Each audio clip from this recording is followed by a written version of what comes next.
Hey geeks, do you love comics, collectibles, and TCG?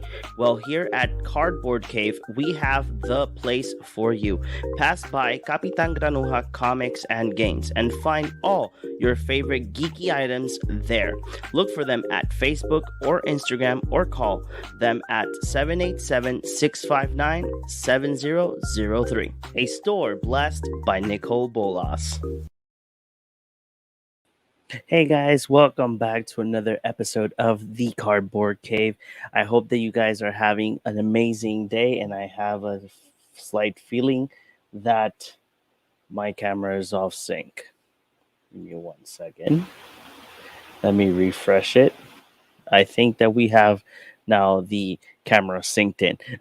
So remember that every Wednesday at 8:30 or 9, probably we will be changing it to 9 because our friend Chris takes a class until 9 o'clock. So every Wednesday we will be live with a new episode about talking about Magic the Gathering and much more. Plus, we are still working on a good schedule like that we can do some Commander nights and as well play Magic the Gathering Arena in our Facebook page. So don't forget to follow all of our social media. It's just easy. Hit the link on the top. If you are in Facebook, it's our link tree, and you will find even our audio version of the podcast. So don't miss out for more content. And here we are. I'm going to be presenting the rest of our cast.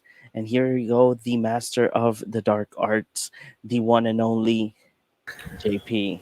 Hey, what's up? What's up, You JP? you were a bit off sync, but now it's perfect. Yes, I know. Is it? I think that every time that I at least work with a lot of things at the same time, I would need to like refresh the camera like that. It goes back to where it goes, and then here we have our sleepyhead. Um, he yesterday we were supposed to go live, but they casted sleep and he just was tapped down and the bed was the winner in this case. Here you go with Chris. Hey, my dudes, I'm like unmuted? Let me double No, check here. Okay, yeah, we're good. You're We're okay. good. You're good. You're we good. can hear you. But Okay, yeah, guys. it's been the start of tons of new journeys, so let's see what's up. Yes. Right. Next week. Yeah, next week on Monday, I start a Ready Hire boot camp with a company. So it will be a whole week. Let's see how it goes. I hope that everything goes well on my side. See if somebody catches my, it says like you're hired on the spot. But guys, Like, yeah. so Kamigawa Neon Dynasty. Before we keep, Chris, do you have any more a link for the announcement that you showed us during the day? Yes, I do. I'll get that for you guys in just a second. Okay.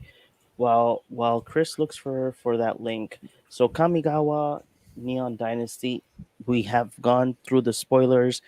It's spoiler season, and there's been a lot of spoilers out right now. We're at least in Mythic spoilers. We're at 225 cards already spoiled, and there's 302, so there's still a big Pretty chunk. yeah. Uh-huh. Pretty sure we should only cover like the rares and maybe like some notable uncommons because there's a Yeah, lot of there's a cards. lot of cards. Mhm. But at least I already chose my top 5 cards, the 5 cards that I really want to get off the bat. Plus, these cards are mostly for Commander because that new Commander that's coming up, the Azorius one, I want it. I need it. It's I really can't believe interesting. you Uh-huh. you want the 4 mana one, Yeah, I want the yeah, the the one that draws what's it cards. called? The one that you can tap to Shiokai draw cards. or Shiokai, Let me check. It has to be here in Mythic spoilers. Shorikai Genesis Engine. Yes, that one. Yeah, I Even can't though believe I the didn't other, mention how you go infinite with this because I figured it out as soon as Mhm. like when you talked about it. I didn't really talk about this going infinite, but it's like afterwards I was like, oh wait, this just goes infinite really damn easily. Oh look, I didn't notice that they spoiled a couple of more cards from the commanders. They're starting to come out. Yeah, so they have there's a dog as well, Joshimura, ever faithful. We'll get into that in a second. Um, so so at least my five cards are mostly based off the commander, the this new Azorius commander, and I think that there's only one card that I liked from the bunch. I know that there's more. I do like the planeswalkers. They do seem like a lot of fun, but at least for my type of for the commander that I have, I have not sat down to see if they do work with the synergy that the commander has. But for anything, have you guys do you guys have any hype from this set? Oh, there's a lot. Like there's so many good cards. Like Orengo's not gonna be joining us today. Yeah. But yesterday, when we were just talking about the set, there's so many good cards, so many good start cards for standard, so many good cards for modern, like for potential modern decks, for potential commander decks. It's just so many. Okay, so let me go ahead and just um share the announcement. Probably will not. I turned off the audio, but for everybody that is watching us, this is what they announced for Kamigawa Neon Dynasty from Wizard of the Coast. So apparently we're gonna get Hatsune Miku cards. Am I right? I don't think we're getting cards. I think that the only purpose of this whole thing was just to have like a promo. Like at least there hasn't been any Mm-hmm. announcement of any Hatsune Miku cards. I think that it would be, I don't want to say a disappointment, but at least at least I would be a little disappointed if after this whole promo we don't even get like maybe a Hatsune Miku secret layer. Even though I'm just not a fan of the secret layer product, but since we're clearly not getting it in the set, or until further notice, I would at least hope that we're getting a secret layer because I'm not a huge Hatsune Miku fan, but if it's there, like might as well use it. I guess you know what I mean. Mm-hmm. No, yeah. I'm actually intrigued because I like we're already almost halfway through the spoilers. So then they have not shown any type of like collaboration Hmm. with Hatsune Miku. So probably we're not getting like this same treatment as other sets. Like Yeah. that Godzilla. Like the Hmm. Godzilla thing in Ikoria. So I don't think that Hatsune Miku is like a broad brand to go, to have a collaboration to give us cards. So, Broad, how so? Because even though Hatsune Miku like herself like is just like okay, yeah, it's just Hatsune Miku, but in the company in which it's involved in releasing Hatsune Miku stuff, there's like a bunch of Vocaloids. That's what they're called, right? okay. And Yeah, there's like I Vocaloids. forget their names, but it's like a Luca. And there's like two like little blonde ones. There's one with pink hair. And there's like a pretty big cast of characters. Like they could definitely there's more than enough characters for them to like Vocaloids for them to do like a bunch of like alter arts of cards and stuff like that. Okay. So I do think it would definitely be hella cool. Another note is that this video that is being displayed right now, it's actually like a 3 minute video because it's like the whole song, or like 2.5 minute video, I think it Mm-hmm. is. Or It's um, 3 minutes and 8 seconds. dang. So this is the first one that I saw, and compared to the previous work I've seen done by the company that publishes, that has all these Vocaloids, Mm-hmm. I was a little underwhelmed because the song, this like I've heard some of the songs before, and again, I'm not a huge fan, but I think that they've definitely have had much better songs before, and the video in itself there is kind of a point in which all they do is just kind of zoom into the same, like zoom in and out of the same static image of the dragons, Yeah. which look really cool for like a second, but then you realize that it's like a whole minute of them just like going panning in and out. Then I kind of realized that the whole purpose of this was literally just to make the Magic Arena promo, which I think I sent to you guys in like a second link. Let me try that real quick, see if it displays. Actually, no, it doesn't. It just takes you directly to a Facebook link. But there is, I can probably try to find it on YouTube. It's literally just like a 30-second arena promo, which I think makes both the song and the video in general just look better because it's just one loop of like, Hatsune Miku and then the dragons, and that's it. Like just the Magic Arena, Okay. like splash screen, and you're done with it. Okay. Yeah, But because at least in the Magic the Gathering Facebook page, there is no how do you call it? There is like you don't have no like new the video video. or the promo around there. I do have it right here. I think I found it. Give me 1 second. Oh yeah, here it is. I Yeah, found it's, it. I think Give it's me in the one. link I sent you guys, like the last one I sent on the chat. No. There you go.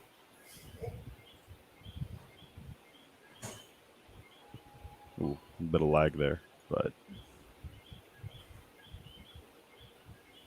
yeah, it's like it's a much nicer looking 30-second promo in my opinion than actually having to go through the whole like 3-minute video.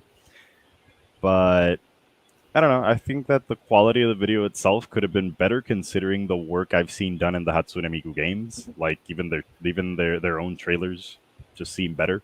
Mm-hmm. Other than that, the song's pretty cool. And I'm glad that Wizards of the Coast is just kind of expanding into these different franchises and stuff, and not necessarily trying to like stick them into the Magic universe. I guess Mm-hmm. kind of What do all you think all their about own thing. this, JP?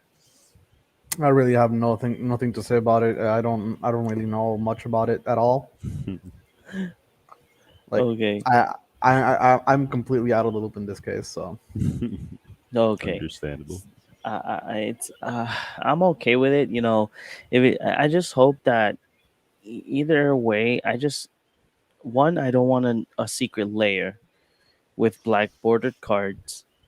Um, like the Stranger Things and the Yeah. whatchamacallit, The Walking Dead. I don't want that situation to happen again Hmm. because it's still now and we still haven't gotten um Any reprints a of like the stuff any like in reprints before? of the Walking Dead cards, and as well the Stranger Things.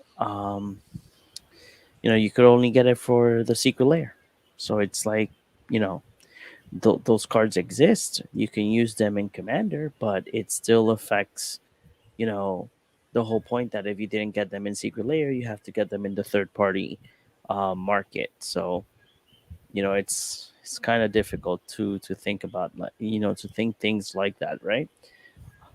Hmm. So now, guys, so I'm gonna go ahead and just gonna share it, and these are basically the cards that could right you now we put it on have by date? by date. No, I have them by color. Go ahead and put it by date. Because we last we covered was the 26th, the 25th, technically 26th, because there's no card spoiled the 26th.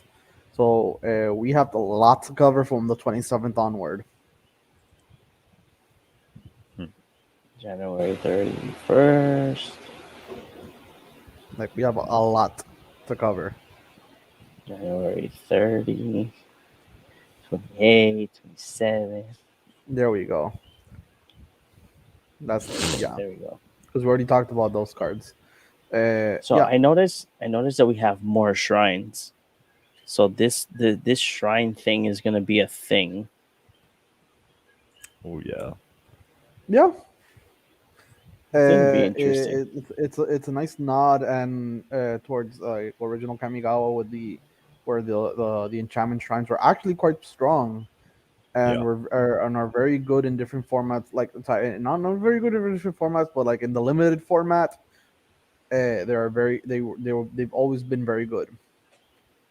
I like if we continue seeing the cards, I like that Life of Toshiro Mizawa and the Michiko's Reign of Truth. These are nods to original Kamigawa like cards. Like Toshiro Mizawa is a legendary. Michiko Konda is another one. It's like nods to uh, previous cards. Hmm. Mm-hmm. Oh, there you I go. like that they You got an have. Azusa's one too. I like that. Yeah, Yeah. Azusa's many journeys, and then like a likeness of the seeker because she's lost but seeking.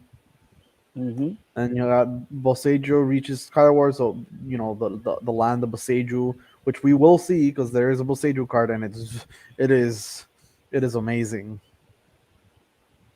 So Yep. the Dragon Kami Reborn is our first rare. Oh, really now? So the Dragon Kami Reborn, 2 of green. It's a saga. Go up a little bit. There you go. Uh, Oh, there we go. okay. You gain 2 life. So I want to enter. So you gain 2 life. Look at the top 3 cards of your library. Exile one of them face down with a hatching counter on it. Put the rest of the bottom of your library in any order. And that's the first and the second. Then the third is exile this saga and return to the battlefield transformed under your control, and it becomes Dragon Kami's egg. Whenever Dragon Kami's egg or a dragon you control dies, you may cast a creature spell from among cards you own in exile with hatching counters on them without paying its mana cost. So basically, Interesting. when this dies, you get to cast one thing. Mm-hmm. This is out of out of so many good rares. This is like an actual dud rare for the set. Yeah. You would you put this in a dragon deck, No. Let me read it Chris? one more. You No. gain 2 life. Look at the top 3 cards. Library exile one of them face down. With a Shrink hatching counter. counter honor, then put the rest on the bottom of your library. Exile the saga, return to transform whenever. I guess that maybe if you're running the first ever like dragon deck that has like heavy sack outlets, maybe. No. Actually, no, because if if you're playing a 5 colored dragon commander, let's put it that way. If you're playing 5 colors, there are other ways that you can Just draw cards and get better cards and just a lot of exactly. better Or just put dragons. stuff in your graveyard, play Scion of the Ur Dragon, and just like use your graveyard, and or just take them out of the graveyard with literally anything else. Yeah. Yeah. Yeah, as well you have the legendary sorcery card, the one that it's Orsov that you can return everything legendary from the graveyard to play. I Yeah. don't remember exactly if it's at any place, including exile, but because they're really high costed sorcery. I do So potentially like this for standard though. yeah, I think that you can No. potentially like I this for standard, but again, it it's it's not worth it because you have to find a way, you know, to so either bring back the egg. I just need this to put down one big horrifying creature. As long as I have one Jim Jataxius under that like under that dragon kami, it's good. It's just gonna be like, come on, kill my egg. Do it now. You know? So I do think this could potentially be like okay for standard. It could be kind of like one of those just kind of a glass cannon deck. Like either it really works or it really doesn't. Because there is a lot of there is a lot of exile for this in standard, especially having the portable hole going around. Like it's a 1 white exile something with converted mana cost 2 or less. The flip side of this should be 0 mana, correct? yep. Mm-hmm. Yeah, so that definitely like screws things over a little bit. There is 1 or 2 like red, I think in either instants or sorceries that instead of just outright killing it, actually exile the target. Yeah. So that would definitely impede you from doing that. But there are a lot of control decks that are trying to use a lot of board wipes. So definitely, like, having like a biggish board in mono green or in like a green blue deck, and then wiping the board, because if not, you're going to die next turn, and then just getting a like a Jin-Jitaxias on top of that would just be devastating. But again, it seems like a really hit or miss kind of thing. So I do think it can work in standard, but it just depends on what the meta turns into after the set comes out. Mm-hmm. You Yeah. guys have too much faith. It's a dud rare. I don't know. It's just I kind of do have a little bit of faith in things that can potentially bring something really big to the battlefield Yeah, but without barely now having to pay any thinking costs. about it, if you read the card well, it does not. It has to be things that you have post with the hatchling counter. Yep. Yeah. So yeah, I agree with JP on this one. This card is really bad. If Okay. it would have said that you would like exile a card, let's say a card, or put it in the graveyard, and then the card would say like, oh, when this card dies or a dragon, then you can bring something from the graveyard, it would have been better, Yeah. because this limits you for 2 cards only. So Hmm. while you're in the second chapter, if you want to have more value for this card, you would need to find a way to either flicker the card or bring it back to your hand and play it again in the same turn, like that you can have more cards with the whole putting them under the hatchling counter thing for exile. It's Then actually you can. specifically in standard not difficult at all. Oh no, yeah, If you're I playing know like if that. blue green, like I'm thinking about blue green and just being able to drop like finishers like a bit more easily, Hmm. like the I what's it like called, this like the one Kraken. better. Like, if you would tell me to choose one of these two, I'll Oh choose the yeah, one with the lands. actually yeah, definitely, especially because you can play it with what's her Yeah, face, with Ren and 6, is it, or Ren yeah, and you 7? can play this. You can play this with any commander or anything that uses lands, Mm-hmm. because it gives you two basic forests. And you put them in your hand, and then it lets you play a land card from your graveyard to the top of your library, and then it becomes the big creature, or well, my bad, big plant, for each land that you Plant control. So creature. this is a potential 4/4 Mm-hmm. when you I play it don't. in turn I don't 4. like that. I don't like this either. I Oh don't my know. god! At least for Like a commander, I like it. yeah, for 4 mana, searching 2 forests to your hand. Nah. Then you can put up to one target land from your graveyard to the top of your library. So now you're gonna draw another land. That's 3 lands. You sure you don't have them in your deck anymore, but that's a card you could have drawn that could have been some action I mean, it is for up four to mana. one target. You don't have to put it Exactly, you there, don't Yes, have yes. to. But if you do, it's card disadvantage. It's not even Mm-hmm. good. Yeah. Okay, let's jump into the next It's rare. teachings of the Kieran. Yes. It's one and a Teachings of the green. Thunder Horses.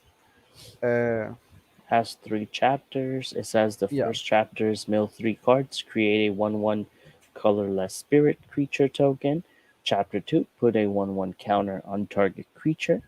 And chapter 3, exile this saga, then return it to the battlefield transformed. That it says the following: whenever Kieran touch Orichi attack, exile target creature card from a graveyard. When you do, create a 1/1 spirit token.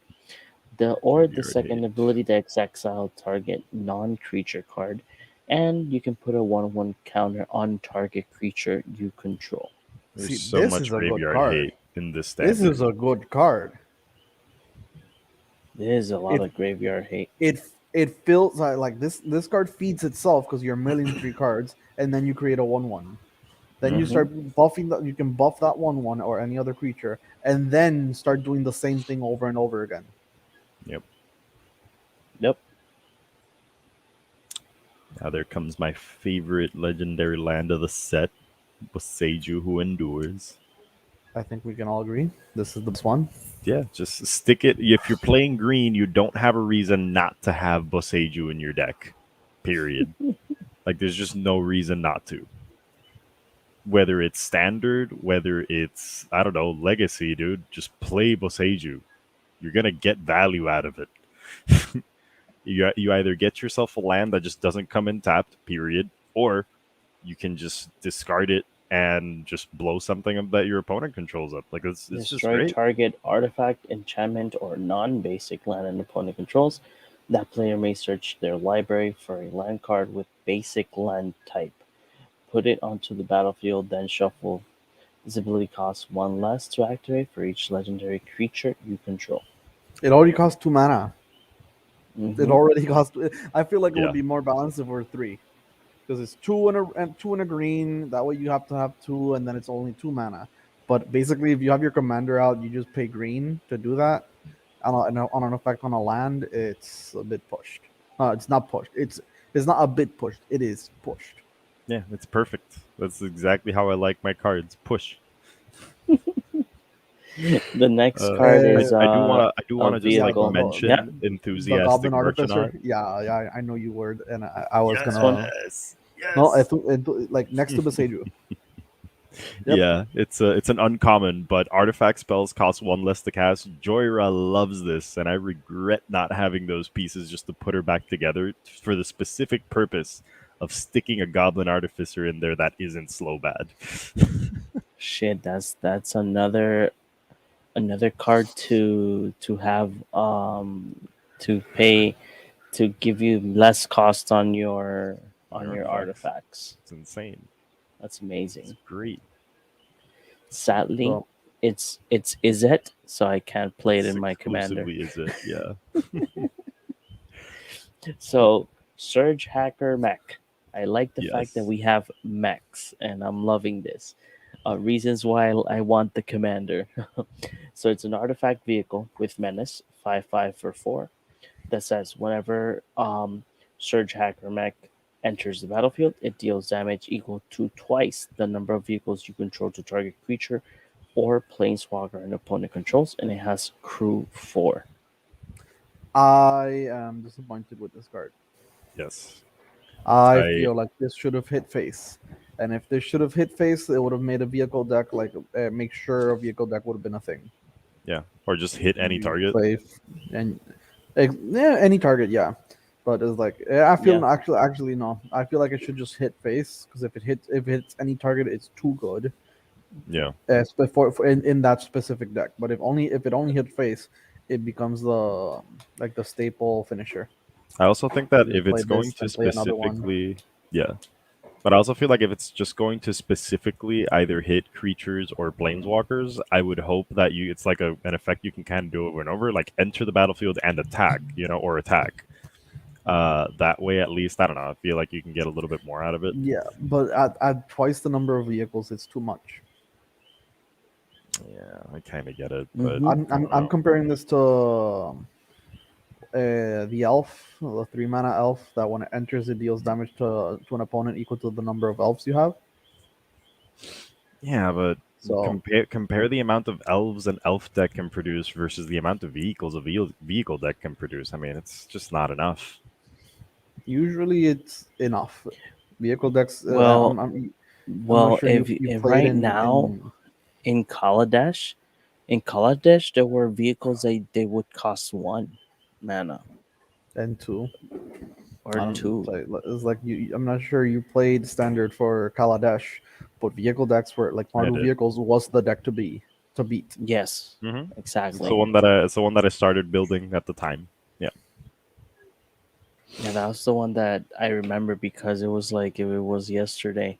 Um, I remember that when I went to GP Florida, uh, Josue from ISD Gaming. By that time, I was in that team as a Magic the Gathering amateur player because I was not even pro yet. Uh, but he told me like you should change your deck to Mardu vehicles, because it was the deck that was mostly used in the GP. Yep. I told them that no, it's Same. fine. They had the pieces to build it. So I told them no, it's fine. And that is the deck that literally beat me every time. I was like so mad. Oh But yeah, it happens. It happens. such a So good we deck. have two We rares got the right there. reality We chip, have by the way. The blue one over there. Oh wait, yeah, I just saw it. I didn't Yeah, see the Biting Palm Palm Ninja. Ninja.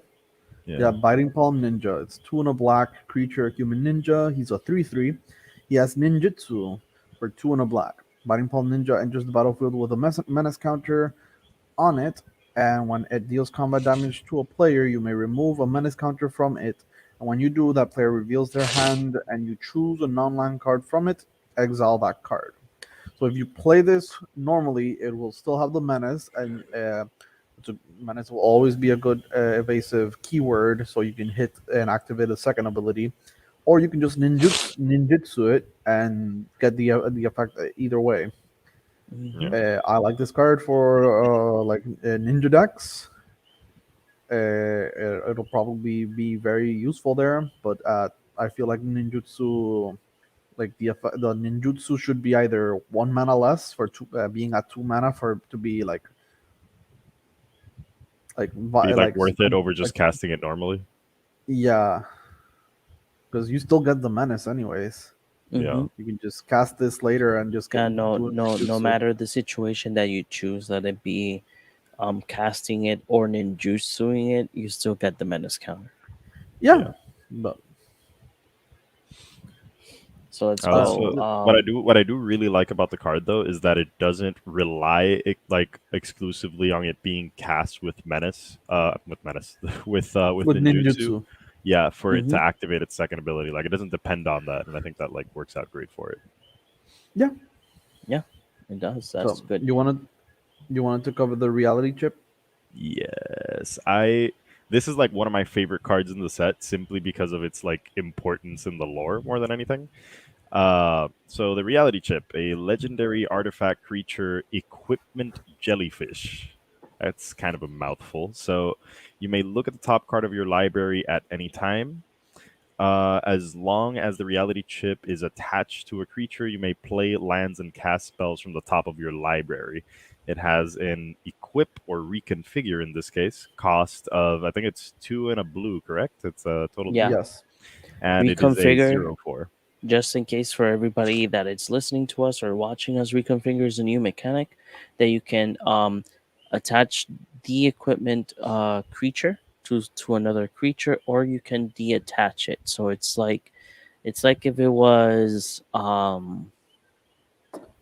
dang, I had it right there in my mind.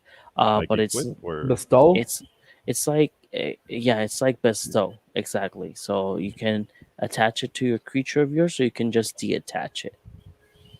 yeah. Oh no, you can't detach. I think you can detach. No, yeah, it says Oh wait, or unattached on from a a Yeah. top. Oh creature. yeah, yeah. Yeah, Or on a top. Yeah, actually. Then yeah, it's not okay. It's not. It's similar to equip, but equip you cannot unequip a thing. Mm-hmm. exactly. But yeah, I mean, it's basically What's I the forget the lore? name of this card. Oh, the lore is that if I'm not mistaken, I haven't read like I kind of skimmed over the lore. I didn't like really read like in depth, I suppose. But if I'm not mistaken, they're actually attempting to use the reality chip so that my other favorite card in the set, the Wandering Emperor, is essentially able to stay in Kamigawa, because I don't know if you guys already knew, but the Wandering Emperor kind of works backwards to the other planeswalkers. In which usually a planeswalker, every time they planeswalk, they'll feel weakened and tired because Mm-hmm. planeswalking takes a lot of energy. However, the Wandering Emperor, instead of getting tired every time she planeswalks, she feels weakened when she stays too long in the same plane. So she has to constantly be planeswalking, essentially, to be able to just kind of like, not get all like weakened and stuff. Um, and she's kind of trying to stay in Kamigawa. It's according to one of the cards, I think it's one of the uncommons around in the set. Um, she kind of has something going on with Kaito. So that's among many other reasons that she might have to stay in Kamigawa. I mean, that definitely seems to be one of them. And other than the fact that she is like in line for the throne, if not like the active emperor of Kamigawa, it's kind of important to be able to stay in the place that you are ruling. So if I'm not Mm-hmm. mistaken, they were trying to essentially attach this reality chip to the emperor so that she was able to stay here. But then old Jin Jataxius had interfered, because right at the moment in which they were going to attach the chip, I think it was, she planeswalks away because she wasn't like in control at that moment. So she just kind of planeswalked away, and Jin Jataxius just kind of jumped in, and in that moment, something happens, and that's where they end up turning Tamiyo into a Phyrexian. Mm. So some interesting Interesting. stuff I going kind of on. want, just in case, there's a card you passed. I kind of want to talk about real quick. Ooh. It's similar to this Jukai Naturalist. The same thing Yes. from the Goblin Artificer, but for enchantments. This is very Enchantments. huge. It's very Hmm. strong for commander. So just wanted to point that out. Yes. Commander's the thing, guys. And also, we got one of the goodest boys down there, the Greater Tanuki. And we also got a good boy up there with the Spirited Companion. Look at him. Look at him. He's got like a little bow on him. Look at him. He's so cute. Yeah, I actually noticed that there is it Magic the Gathering is trying to bring like the whole dogs and hounds more Hound, because hounds don't exist anymore. It's been they're eroded to just dogs no they're now. just dogs. Yeah. Okay, This is so good. this is good Support exactly. for that dog commander that was So roaming I'll put about it in up M19. to I'm here. glad. So I want to talk about So much the going on there. Wandering Emperor, but let's go ahead and go to Tameshi. Tameshi, Reality Architect, 2 and a blue, legendary creature, Moonfolk Wizard, that whenever one or more non-creature permanents are returned to the hand, draw a card. This ability triggers only once each turn. Then she has another ability that's white and X that it says return a land you control to its owner's hand. Return target artifact or enchantment card with mana value X or less from your graveyard to the battlefield. Activate only as a sorcery. I like it. I want to like it more than I do. Like at first I saw it and I'm like, this is my next commander, and then I'm like, this is really cool, but it's not my kind of deck. Now I like it for the 99. Hmm. I feel like this is a lot stronger than what people might give it credit Mm-hmm. for in Commander, Definitely. because you can start bouncing thing like even one bounce per turn. So I bounce one of my things in my turn. I draw a card. Then I pass the turn, and then there's an effect on the field, and I bounce that one other thing on the field, and now Draw a card. I draw a card, and now do that same thing every single turn. The Mhm. incremental value is there. Oh yeah, Mm-hmm. I like the first part of the effect. It's the second part that I just kind of don't know like what to do with. I mean, you could just bring back, like, as long as you can consistently bring back one really strong thing in your turn, like that's good enough.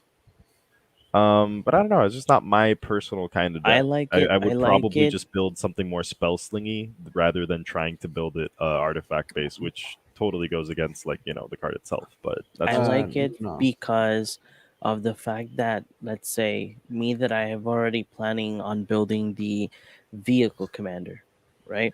So this card can help me bring back any vehicle that I can use or even my commander. Hmm. So it helps Yeah. me out a lot in I'm regards to that. I'm just thinking like like running a pacifism type deck, and just like, oh yeah, your creature is now a Just running pacifist and it running can't attack. stacks. Then when the creature dies and you have a pacifism in your Your graveyard, graveyard. Hmm. you can just pay X. So I pay, let's say, 2 and a white, and bring the pacifism back to the battlefield. Note that when an aura enchantment enters the battlefield and it was not cast, it does not target, so you can attach it to anything, whether it has hexproof and or shroud. You choose what Interesting. it is attached. Actually, I didn't know that. It is very obscure. It's very. It's if it's enter. You won't. An enchantment aura only targets when it is about to. When you are casting it. Interesting. I When it like it. enters the battlefield, it does not have a target. Huh. Well, So that definitely just upgraded the value in my mind. yes. So this is the card that I want to talk about. So it's the Wandering Emperor, is 2 white and 2. Legendary Planeswalker. Um has static ability, plus it has flash that says as long as the Wandering Emperor entered the battlefield this turn, you may activate her loyalty ability anytime you could cast an instant. First, the +1 is that you can put a 1/1 counter on top of on up to one target creature gains first strike. -1 that you create a white samurai token with vigilance, and a -2 that exile target tap creature, you gain 2 life. I really do like the card a lot. Yes. The sad part about it is that I've been thinking on how to add it to my Planeswalker commander, but sadly the first 2 abilities don't help me that much. But I don't feel the third like one, the third one though, the I don't third feel like it's one, strong enough for your deck. exactly, that's what I'm Mm, saying. Because yeah. it's not. That's why I'm saying I would have I would have liked it more if probably the um plus ability would have done something different. What Mm. would it that be? I would not say off the bat like what. Tap down a creature or something. Exactly. Something that different. But I do like the -2 ability because it's exile the tap creature. Mm. I like the fact because it says exile. But it's a And combat trick planeswalker. Like that alone is mhm, actually really cool. exactly. So I do like it for that, but sadly, I would just have it for like collector perspective. Mhm. So I like it. I do like it, but at the same time, it's like, it's fine. Yeah. Okay. Okay, who wants to read Uh, Tezzeret? I'll read Tezzeret. Tezzeret, Betrayer of Flesh. It's 2 blue. Legendary Planeswalker Tezzeret. He enters with 4 loyalty counters. His static ability is the first ability of an artifact you activate each turn costs 2 less to activate. Then he has a +1 which reads draw 2 cards, then discard 2 cards unless you discard an artifact. Then a -2. Target artifact becomes an artifact creature if it isn't a vehicle. It has base power and toughness 4/4. And then a -6, you get an emblem with whenever an artifact you control becomes tapped, draw a card. So Okay, good. so before we So continue good. talking about Tezzeret, we do have a comment. It says, the exile isn't nearly enough to make it sound fun. Hmm. Yeah. I mean, I guess that's like to me, since it's a combat trick planeswalker, I'm thinking more maybe like standard purposes or for like Mm-hmm. a deck that really has more use for it. But yeah, I agree. Yeah, exactly. So Tezzeret, let's get So back to Tezzeret. Tezzeret. I like that Tezzeret makes an artifact creature of 4/4 permanently. That is not until on the turn. You will have a 4/4, and it's an artifact creature in addition, and it's just a 4/4. If it's a vehicle, then it's just an artifact creature, and now you no longer have to make accrue it to make it an artifact. A creature. It's just permanently a creature. Yeah. I really don't talk about when looking at planeswalkers which have an ultimate ability. In this case, being the -6, I don't really talk about it much because usually, if the player or the group you're playing with is good, then or generally speaking, you just try to eliminate a planeswalker before you can ult. So I don't find this ult being uh, like normally possible. Relevant. But if you manage to pull it off, it's okay. Like mana Mm-hmm. rocks now draw you cards as well as adding Yeah. mana, so they're pretty Yeah. good. Okay, so let's talk about the Jin Detaxis, a Progress Tyrant. Is a Favorite 5 and favorite 2 card of blue the set. It's legendary insane. creature, It's insane. Phyrexian Praetor. Whenever you cast an artifact, an instant, and or a sorcery spell, copy that spell. You may choose a new target for the copy. This ability triggers only once each turn. Then there's another text that says whenever an opponent casts an artifact, instant, or sorcery, counter that spell. This trigger only once each turn, and it's a 5/5. Before we continue with that, we have here Lazy Boy. Says Tezzeret Kill seems to pop up. have a kill me now or I pop off 5 within an artifact decks. Oh yeah, Yeah, definitely this is definitely. going on the 99. So let's go talk about Jin. What do you guys think about Jin? I He's a love lot him. weaker than It he's it a feels lot weaker than what illegal. I thought he would be. I don't Hmm. like it's like original He Jin does Gitaxias his says you don't get to play the game and I get to play the game, and that's like a lot very strongly blue, but like in the evil Be blue, to and be this is fair, like not evil enough. I mm-hmm. get it, but to be It just fair, this is keep in mind this is going into standard. so And the other what do you mean? So the like all of the the other original one. Praetors No, no. basically tell you you Let can't me play the game, finish. dude. Is like the other one entered standard too. All Yeah. sets have to go through. It's like most of all sets have to go through standard. Standard was The different other back one, then, dude. it doesn't matter. I want my predators to be evil. Yes. Look at Vorinclex. The last one, it was Yeah. pretty damn good and was pretty evil. It was like Jinja Taxis is gonna get banned for like. I'm pretty sure this dude is like people are gonna cry and they're gonna ban this from standard as it is. Imagine if they it's made it more seven powerful. Like, It's mana. It's 7 seven mana. mana. yeah, so was All Runes Epiphany. Oh, you still butthurt from that? Is like wow. It's like no. This is a creature. This can be handled. You can kill this. It Handled, can be dude. removed from the Handled. board. Most people can't. Won't be able to handle this. I Mhm. assure you that. Especially because since it counters the first like instant or sorcery spell you cast, like Just that's run. insane, dude. What's it called? A Ravenous Tripacabra. It's a creature. There. Mm-hmm. Dude, yeah, you're thinking of commander, dude, but these things are going into standard, and like that's what most people are going to be concerned about. That's what At Winds of the seven. Coast is concerned about, At sadly. seven. At 7 mana is. I feel like my 7 mana. I talked about this last time.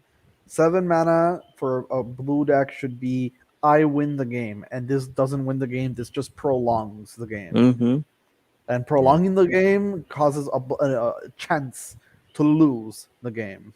Hmm. That is true. And I am talking about standard because Hmm. because 7 mana in Oh yeah, commander is is nothing. not that Yeah. much. Yes. But So the next card is Tamio, complete. Completed Sage. Yes. It's 2 My green heart broke. Phyrexian and blue. Legendary Placewalker Tamio. Completed is that you can pay either blue or green or 2 life just for the Phyrexian cost. The +1 is tap up Wait, to. no, wait. You didn't finish that. There's a bit more. Oh, If wait. life was paid, the Oh, if life is planeswalker paid, the enters with Planeswalker 2 enters. fewer loyalty counters, It which is will enter actually with 3. very relevant. Yeah. Yeah. And then it has a +1 ability. Tap up to 1 target artifact or creature. It doesn't untap during its controller's next untap step. -X, exile target non-land permanent card with mana value X. From your graveyard, create a token that's a copy of that card. -7, create Tamio's Notebook, a legendary colorless artifact token with spells you cast cost 2 less to cast and tap draw a card. I love this card. It's beautiful. Yes. Yeah, it's a strong card. It's a good I card. love it. It's a great card. I I like enjoy it. that they've learned from their mistakes from Phyrexian mana and now completed not like the Phyrexian mana equivalent has Hmm. a downside to it. In this case, Mhm. being the 2 fewer less loyalty. Yeah. Yeah, which is kind of huge. One of the things that Yeah, I like about the card is that the first ability puts down that at least me thinking as a commander player, right? So I like that the first ability is to tap something and let it be an artifact or a creature. So you can Taps either, down a threat. oh, It just taps down a threat. exactly, it taps down a threat. It can tap down a combo for if you're an artifact player. A creature could be something in the board, like let's say a 10/10 Ulamog that will exile 20 cards. So it's a great plus one. I like the minus X more because, for example, in my case, Super Friends doesn't have that much graveyard cards to bring back planeswalkers. Um, or either they're very expensive cards, so that you have to use them for like very, very late game. At least this one with 5 mana, you can actually at least bring back something that's either 5 or less Hmm. from the time that it comes into play. So, and the ult, I do like it. I like the fact that the spell cast costs 2 less, and Oh you can yeah. draw a card. But again, in Commander, we all know that at the moment that you put something and everybody says that's a threat, they're gonna take it down. Oh they're yeah. usually right. Okay, Lazy Boy says something. Big prolong can work out for blue. No, Well, yes, Not but that late into the game. also exactly. is like if you keep prolonging the game, there's more chances for people to just kind of get out of your control and just Hmm. beat you. Hmm. Exactly. Correct. Okay, Um, so we have I know that the goblin. I know that Chris will want to read the goblin. Um, I'm but sure we I'll do will. Mirror Box. Mirror Box is a card that I don't remember what's the old one called, but the other one was a little bit much more expensive. is I five. think I think the other it one's was like 5 mana. 5 mana. Yeah, So this one says that the legend rule doesn't apply to permanents you control.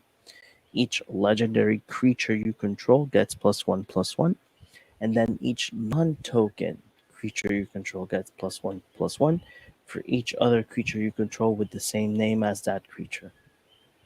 so the Yes. original one is called Mirror Gallery. It's just 5 mana, and it says the legend rule doesn't apply. Hmm. This is just better Legend Gallery. Much better Legend Yeah, Gallery. Yeah. I like that second ability. I can stick it in my goblin deck. I can make Crinkle a 4/4. All the goblins get +1/+1 because everybody else on the table is named Goblin. You know, Goblin is the perfect name. It's great. Yeah, but it says each non-token. non-token. All right, it's non-token. Sad. Always get sad with these non-token things. Oh God. Um, this is like a very gimmicky thing. I'm sure someone will find a way to use it, but I don't feel like the mirror gallery like saw any significant play. I don't really feel like this will either. Mhm. It might, but it might not. It probably won't. Probably in like a really niche deck that uses Yeah, the Helm of the Host. probably. Hmm. Actually, not even because Helm of the Host makes it so that the Legend rule doesn't apply anyways. I mean, I guess you can give it +1 I mean, it +1, removes but the legendary, so yeah. Hmm. Yeah. I don't know. Let's see what people start brewing in the interwebs. Hmm. So, then you got Scrap Welder, yes, Chris. my buddy. The Goblin Artificer, he comes down for 2 and a red. And you can tap him and sacrifice an artifact with X mana value, and return target artifact with mana value X or less than X, sorry, from your graveyard to the battlefield. It gains haste until the end of the turn, and it's just the worst Goblin Welder, and it makes me It's just the sad. worst Goblin Welder. Yeah.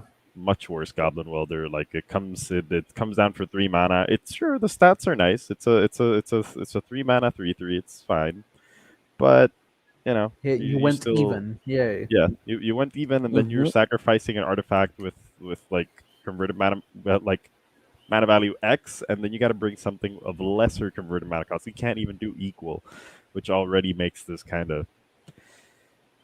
I don't want to call him bad, but yeah. But I don't like him. I run Goblin Welder for a reason, and this is not it. Exactly. So I like the Invoke cycle. I feel like they're all pretty decent.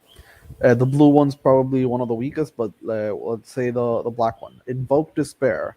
One black, black, black, black. So 4 black, and that's 5 mana in total. It's a sorcery. Target opponent sacrifices a creature. If they can't, they lose 2 life, and you draw a card. Then repeat this process for an For enchantment an and enchantment. a planeswalker. Yeah. So they sacrifice a creature, an enchantment, or planeswalker because it being repeated. This is not Terragrid bad. likes this. It's Terragrid it's likes this a lot. like it's not bad, but I feel like I've seen this type of card go through standard, and this is like a Punisher type card, and it just never works out. Giving your opponent an option, I guess, because well, it's not necessarily an option, but like if they don't have Yeah. a planeswalker or an enchantment, then at 5 mana to sacrifice one creature, uh, I don't think it's gonna be good enough. I think this Otherwise, would you have get to draw probably cards, but been when you start better. losing life at 5 mana, I don't feel like it's worth it. Yeah, I Mm-hmm. think this would have been way better at if it had something like, oh, well, target opponent sacrifices the creature with like the highest power or highest like mana cost. I think would have definitely been better, just because I of feel how like the whole curve and standard kind of works. I feel like it should have said instead of target opponent, I said each opponent, and then the power level of this card Ooh. would be strong enough to Yeah, Yeah. warrant this the that mana would be cost. definitely Because for if it's each commander though. opponent, you could start drawing a lot of cards out of nowhere, but that's a lot of life loss. That's Yeah, like a lot of life loss. I You would could have start preferred that, and then just bumping it up to mythic instead of having no like the entire Kodama up at invoke. mythic. Because I don't feel like it's even by saying each opponent, it would be mythic worthy. Because that's a lot of life loss. I'm gonna tell you that right there. Yeah, If it's 6, like let's say nobody has anything and you play this, yeah. that's 6 per person. Mm-hmm. Oh yeah. Suddenly you lost 18 life. You drew like you drew 9 cards, but that's Here's a a lot of question life. right here. Wait, Lazy who's Boy who's ask, losing the life here? Because your would it opponent's the be one losing the life. So would it be for each enchantment and planeswalker? No. no, it's not each. So what it does, Lazy Boy, is that target opponent sacrifices a creature. So after all of this resolves, then it'll be target opponent sacrifices an enchantment. It resolves again, and then the planeswalker. So Yep. it has to be the card lets you do the same effect 3 times for 3 different card types for creature, enchantment, and planeswalker. Mm-hmm. Yep. So the Okay, next card, part of the next cycle card. of the legendary lands. This set has a lot of cycles. Oh yeah. Yes, So, I like that. Sokenzan, Crucible of Defiance. Legendary land, it adds red and has the channel ability. It's 3 in a red. Discard Sokenzan, Crucible of Defiance, and you create 2/1/1 color spirit creature tokens. They gain haste, and the same clause being that this ability costs 1 less for each legendary creature you control. This is Those so should weak have in been comparison.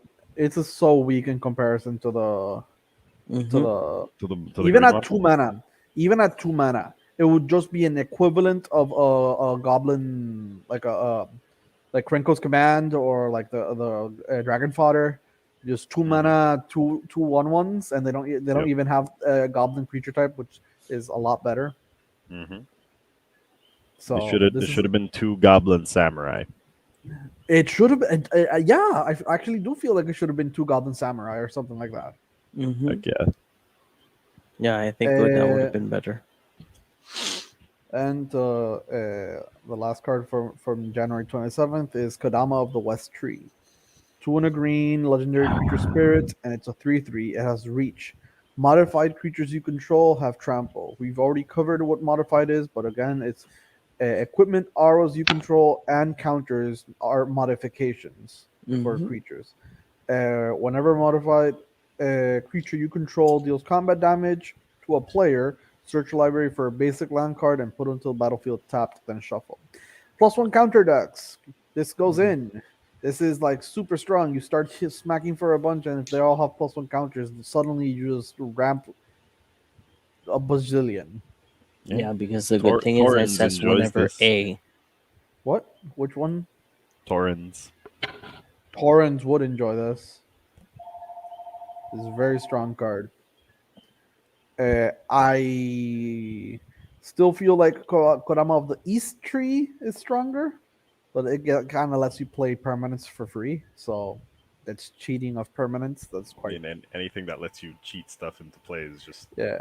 Yes. But it's also like 6 mana, and this is 3 mana. Okay, our It doesn't next really matter card. in mono green though. Uh, Just say fucking Another of the cycles. This is the March Of of Reckless Reckless Joy. Joy. hmm So it's X and a red. It's an instant. As an additional cost to cast this spell, you may exile any number of red cards from your hand. This spell costs 2 less to cast for each card exiled this way. Exile top X cards of your library. You may play up to 2 of those cards until the end of your next turn. In terms of this cycle, the red one's actually not that bad.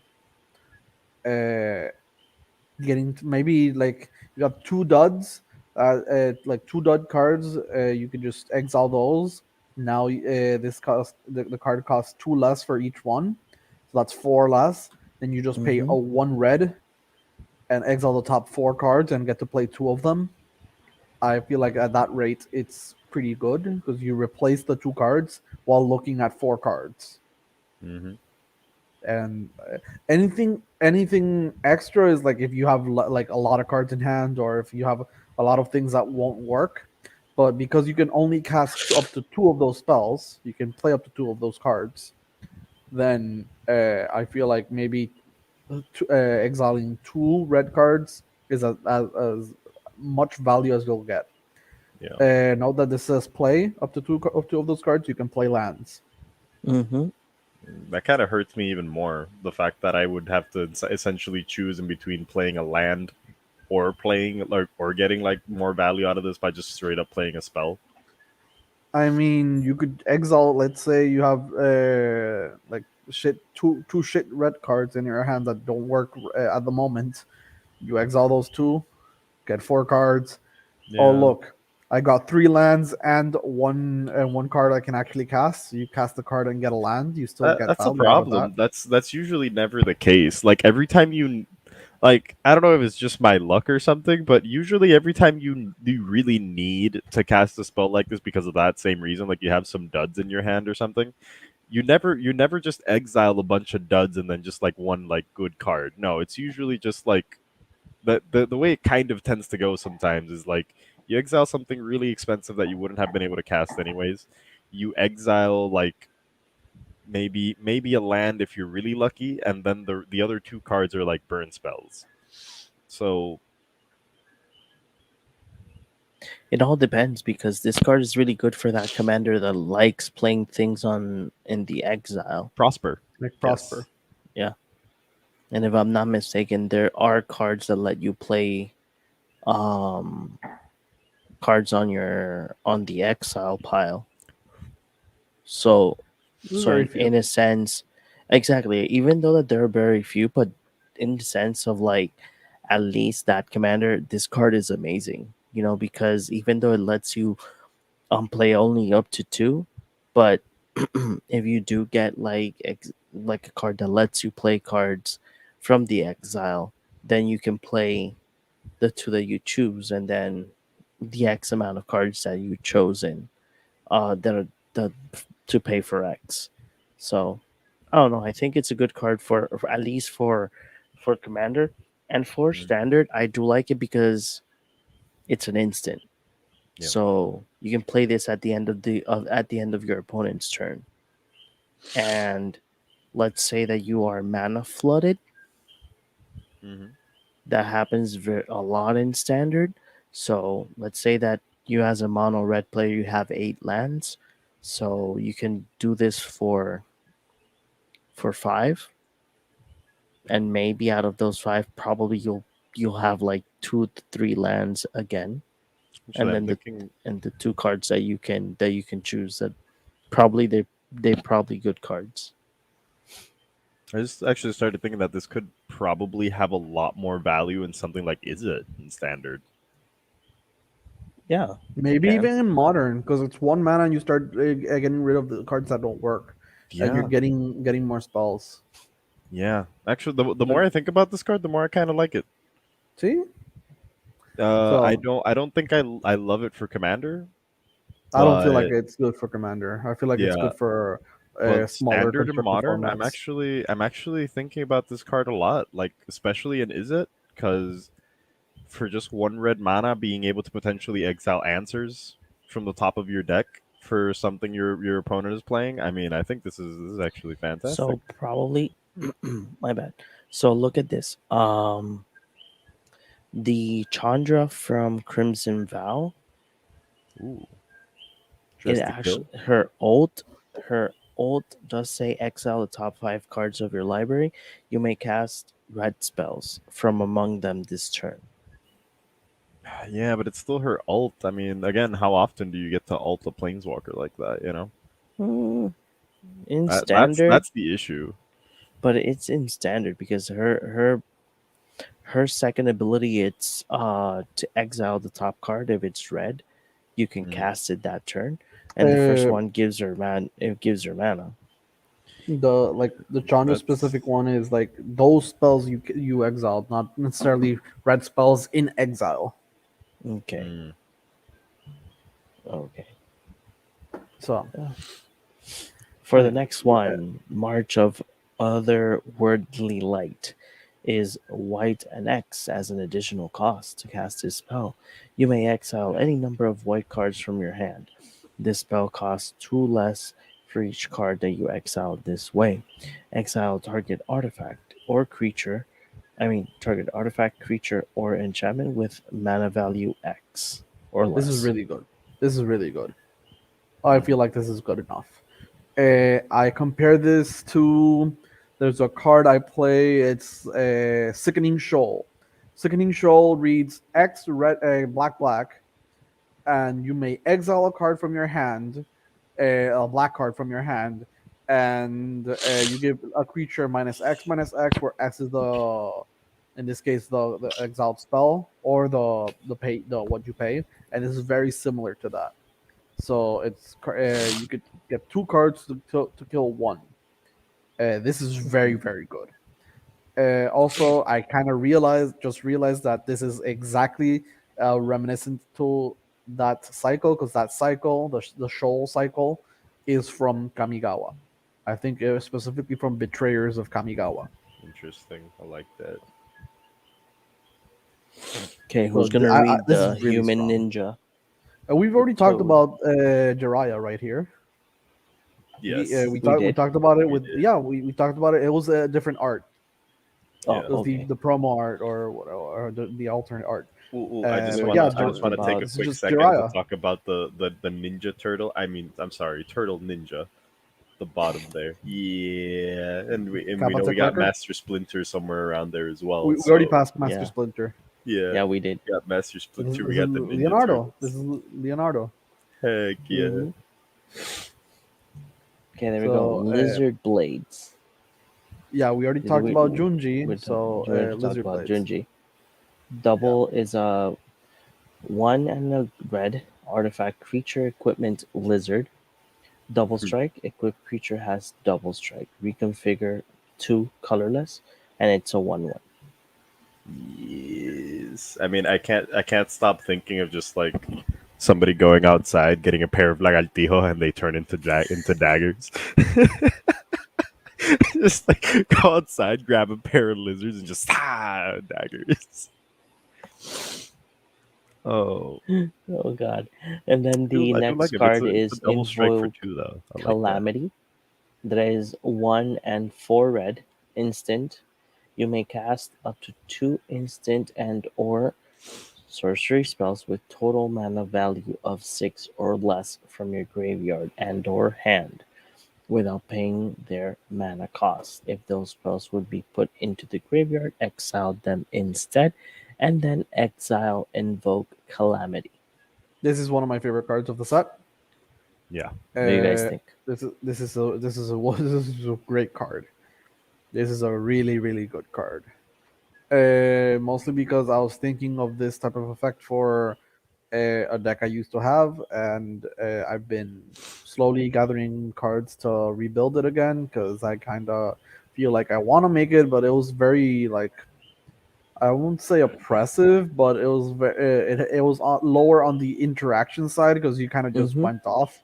My Kai card deck was basically a storm deck, and in this would be 3 spells for 1 spell. So I cast 1 spell and get 3 spells. That means I get three spirits. So instead of being 5 mana, it technically would have been 2 mana. So with that mindset, this is like so strong. Yeah, I really do like it. I really do enjoy this card. So, just in case, I know that JP asked me in the private chat. I am talking very low decibels. My wife is already sleeping. She had a double, like technically speaking, I would say a double shift today. So she's knocked out. So that's why I'm talking very low. Yeah, it's fine. It's almost like we're listening to like John's Magic ASMR. I like that. Yes. So next card is a lion sash. Is a So strong. one and it's a 1 and white artifact creature equipment cat. For 1 white, exile target card from a graveyard. If it was a permanent card, put a 1/1 counter on Lion Sash. Equipped creature gets +1/+1 for each +1/+1 counter on a Lion Sash. Is a I like 1/1 with reconfigure For 2 Yeah, mana. for 2 mana. It is I This like is that. like amazing. so strong. This I is like really that a good. lot. That's going in SRAM. This is graveyard hate, and it gets bigger, and then you start attaching this to something, and when that creature dies, it still is a creature, and you can keep on going. Also, before is like I like I this want to talk one. about another card right there. So just Which one? This one? the red one.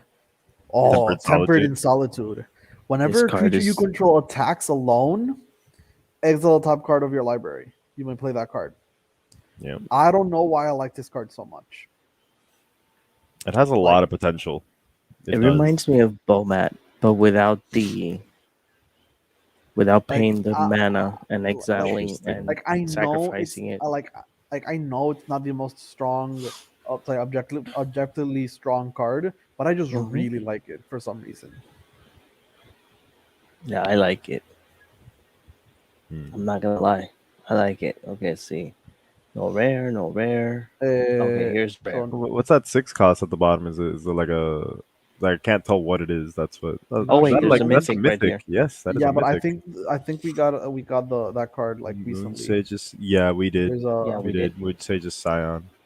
Okay, yeah, give me one so second because Lazy Boy. Tempered in Solitude can work in red green with big creatures. I can yeah, see that. attacking with one big creature. Mm-hmm. Yeah, Oh, there's that I like that one red I like these green arts, red man. commander that they use in CEDH. I forgot his name. It's like the dragon that came out in Forgotten Realms. I know. Yeah, like it's insane. In CEDH, that dude can reach like dozens of mana by turn like 2 or 3. Mm-hmm. It's insane. Yes, we're So talking about the arts, John. yeah, the arts I like him. They're Yes, beautiful. the anime arts. Yes, I enjoy I them. like this. So Let's go to Ryu Storm's Edge. wait, what? Ryu. Ryu. Yeah, Yes, Ryu. yeah. Yes. Ryu Storm's I Edge. I like the other art. The other one? The other art is actually a lot better. Hmm. Okay. Hopefully, we'll spot it somewhere. Is it not around? No, it's If you not. It's if you not click here on the right now. card, you can see it. Ooh, let's check it out then. There it Afro is. Samurai. Oh yes, I did not realize that was them. Oh, Yep. that is so cool, Afro Samurai is like, oh, man. Like the movies are just playing in my head right now as you said Afro Samurai. Yeah. Oh man, So what does that our is so friend cool. do? So it says uh, whenever a samurai or warrior you control attacks alone, untap it. If it's the first combat phase of the turn, there is an additional combat phase after this phase. Yes, First strike, 4 mana, Boros, and 2, 3/3. I like that. I like it. I like that a lot. Anything that says additional is like something that to me is just great. This is Yeah. great. Additional turns, yes. And the thing is that Additional combat, if you yes. notice, like many of the human samurai cards are really, really like low cost, and they do have kind of like good effects. yeah. Yeah. So You know. we have another shrine right there, Goshen Tie of the Ancient Wars. Mm-hmm. Um, this is the one that does X damage to target player, where X is the number of shrines. This is very Mm-hmm. reminiscent to the original Red Shrine, Kind of sucks that you have to pay for it though. and I guess, but But I think uh, is that the original shrine that has the same effect, or is it like no, like the the original shrine just does damage to the face. Yeah. yeah? Because I know there was like a red one, like a red shrine in I think it was M19 or M20 something. That had a really similar effect. I want to. Here Oh, it there it is. is. Yeah, M19. I think it does the same thing. No. And here's another one. Oh no, it's discard a card. It's Discard a discard land. discard a land Yeah. or something. I think it says like something. I don't know. I can't read Discard it. a land Or or shrine card. There you shrine, go. and it does X damage to target creature or planeswalker, where X That's is so the it's number of actually shrines. better than the Sanctum of Shattered Heights. And Okay, then the I one feel a little from bit better Internal about that. Master says that at the This is the beginning of your original one. This upkeep is just the original one. Honden of Infinite deals Rage. damage to target creature or player equal to the number of shrines you control. Yeah, this is the original one. So So this is nice. You know, shrines are gonna be a thing. we have So the Saga Lord. So Satsuki. Satsuki, the Living Lore, or Satsuki, the Living Lore. It's a green and a white. It's a 1/3 legendary creature, human druid. You can tap and put a lore counter on each saga you control. Activate only as a sorcery. When Satsuki, the Living Lord, dies, choose up to one. Return target saga or enchantment creature you control to its owner's hand, or return target saga you control from your graveyard to your hand. Start really using sagas. It's like very interesting. I Mm-hmm. don't like that it's only green and white. This type of effect that would be more universal for a lot of more like sagas, because I would have liked to like I would have liked it if this was like the saga commander, but being only two colors kind of limits that. Mm-hmm. That's true. So we got here the basic lands that we're going to be getting. And then the legendary blue land, Yes. Otawara Soaring City. Legendary land. It adds blue. It has a channel ability. 3 and a blue. Discard Otawara Soaring City and you return target artifact creature or artifact creature, enchantment, or planeswalker to its owner's hand. This ability costs 1 less to activate for each legendary creature. Again, they pushed the green one, and this one is a little less strong. I feel like at 3 Yep. mana, again, like just 2 and a blue, it would have been fair.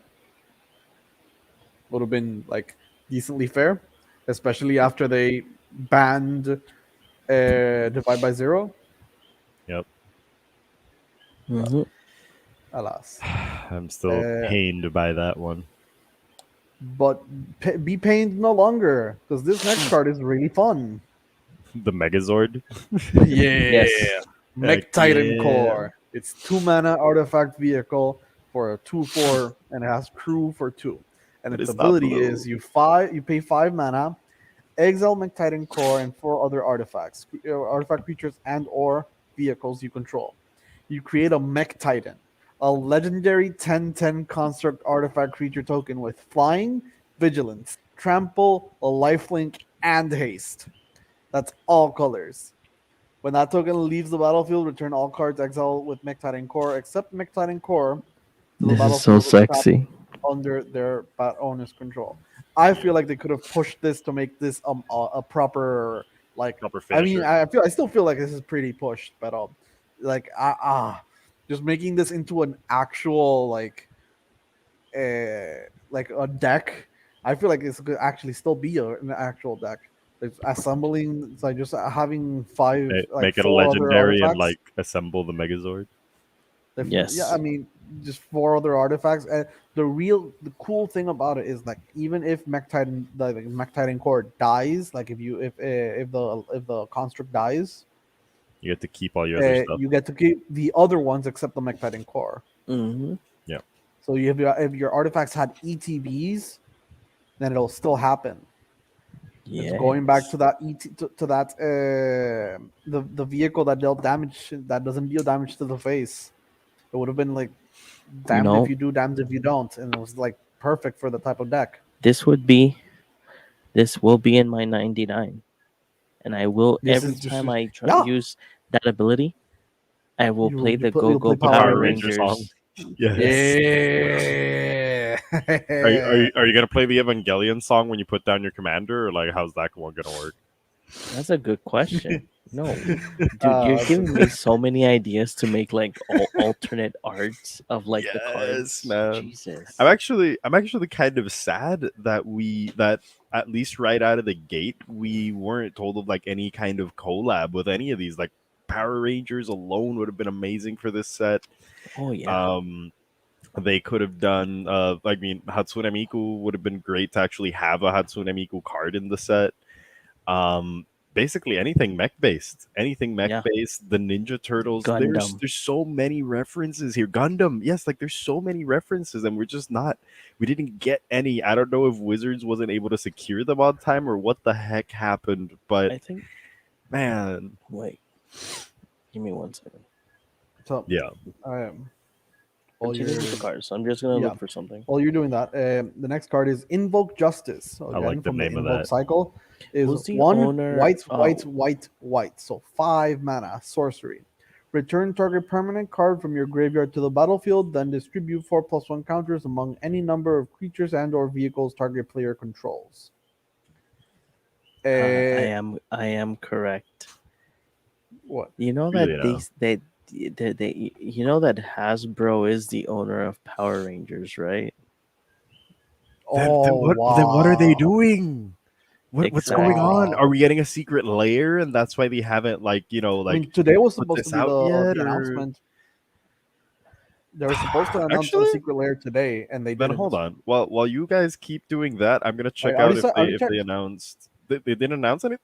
No, they didn't announce anything. They didn't announce anything, at Because least for my knowledge. I know that what I knew they were going to announce today was the Hatsune Miku thing. I didn't see So anything about a secret layer announcement. I just saw the thing about the Hatsune Miku being like that announcement. That's about it. And I honestly thought they were gonna like say something about like a card or something. I didn't even think it was real when I saw it the first time. I thought it was just like, haha, okay, like I get it, like Japanese inspired set, and you're putting Hatsune Miku in the front. Okay, I guess that's kind of funny, whatever.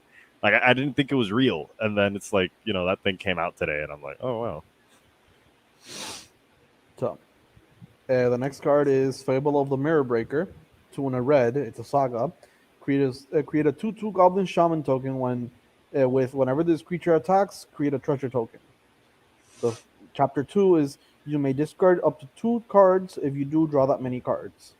Then chapter 3 is exile this saga, then return it to battlefield transformed under your control.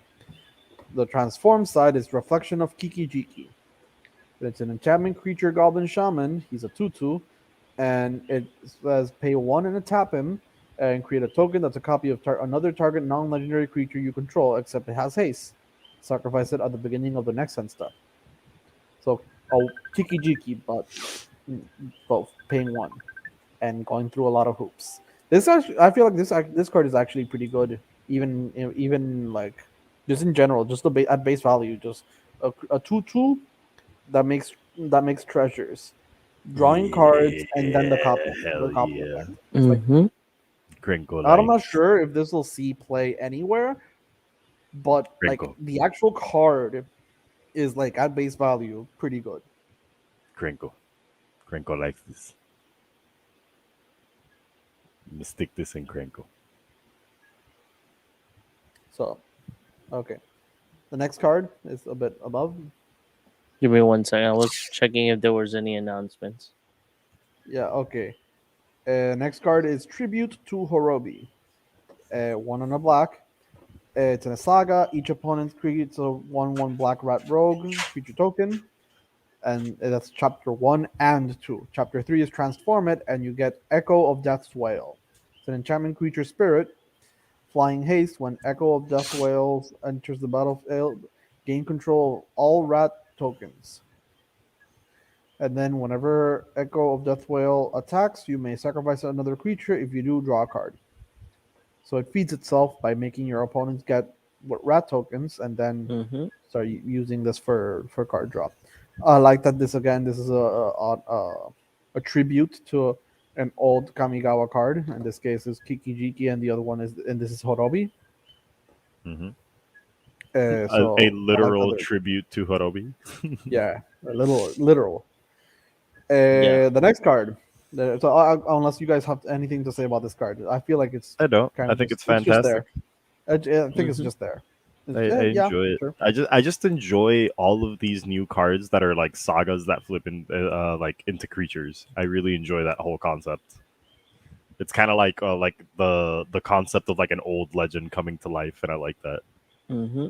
Well, you're gonna like one of the stronger ones then, because this is a mythic. It's 1 black and a red. Hidetsugu consumes all. So the first chapter is destroy each non-land permanent with mana value 1 or less. And chapter 2 is exile all graveyards. And chapter 3 you transform this. It becomes enchantment creature ogre shaman, a 3/3 trample. Whenever Vessel of the All-Consuming, because that's what it's called, it's Vessel of the All-Consuming, deals combat damage, put a +1 counter on it.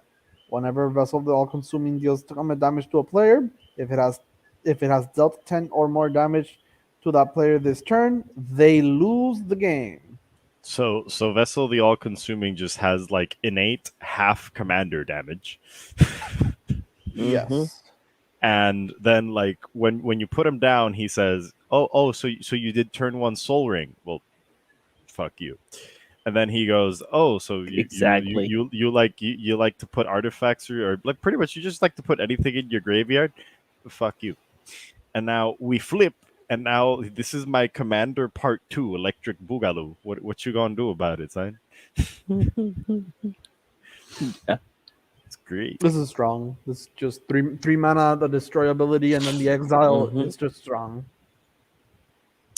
We talk about that brilliant restoration though. Go ahead. I want it. I want it So- so bad, even though it's a 7 mana card, Brilliant Restoration. It's a sorcery that comes down for 3 generic mana and 4 white mana, and it says return all artifact and enchantment cards from your graveyard to the battlefield. I feel like at 7 mana, it should have said return all artifact and enchantment cards from graveyards to the battlefield under your control. you're not wrong. At 7 mana. You're Yep. not wrong. And honestly, And it's specifically with the 3 white. That's no, 4 four white, dude.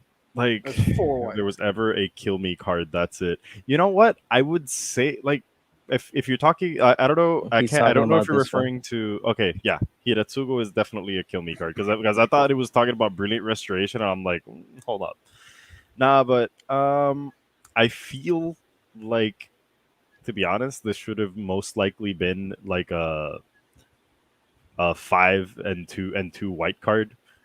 But man, I want it to be better, but it's not. It's a card that I personally have been looking for because there is only a handful of like bring back all artifacts and enchantment cards out there. One of the better ones being blue white. I forgot the name of the card right now. It's Dance of the Mans. Being one of the better versions of that. Having it at 7 mana, man. It's a little bit difficult.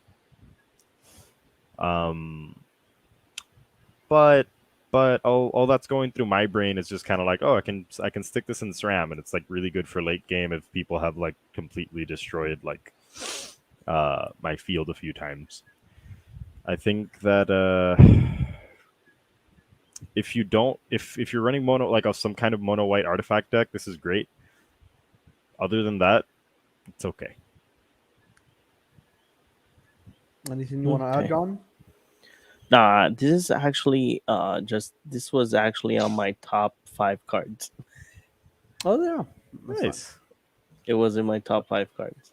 So because Yeah. I was actually thinking I about like like the art. oh, the art is amazing. But I actually did like it because again, it's the whole return all artifacts. So it's a great card. At least for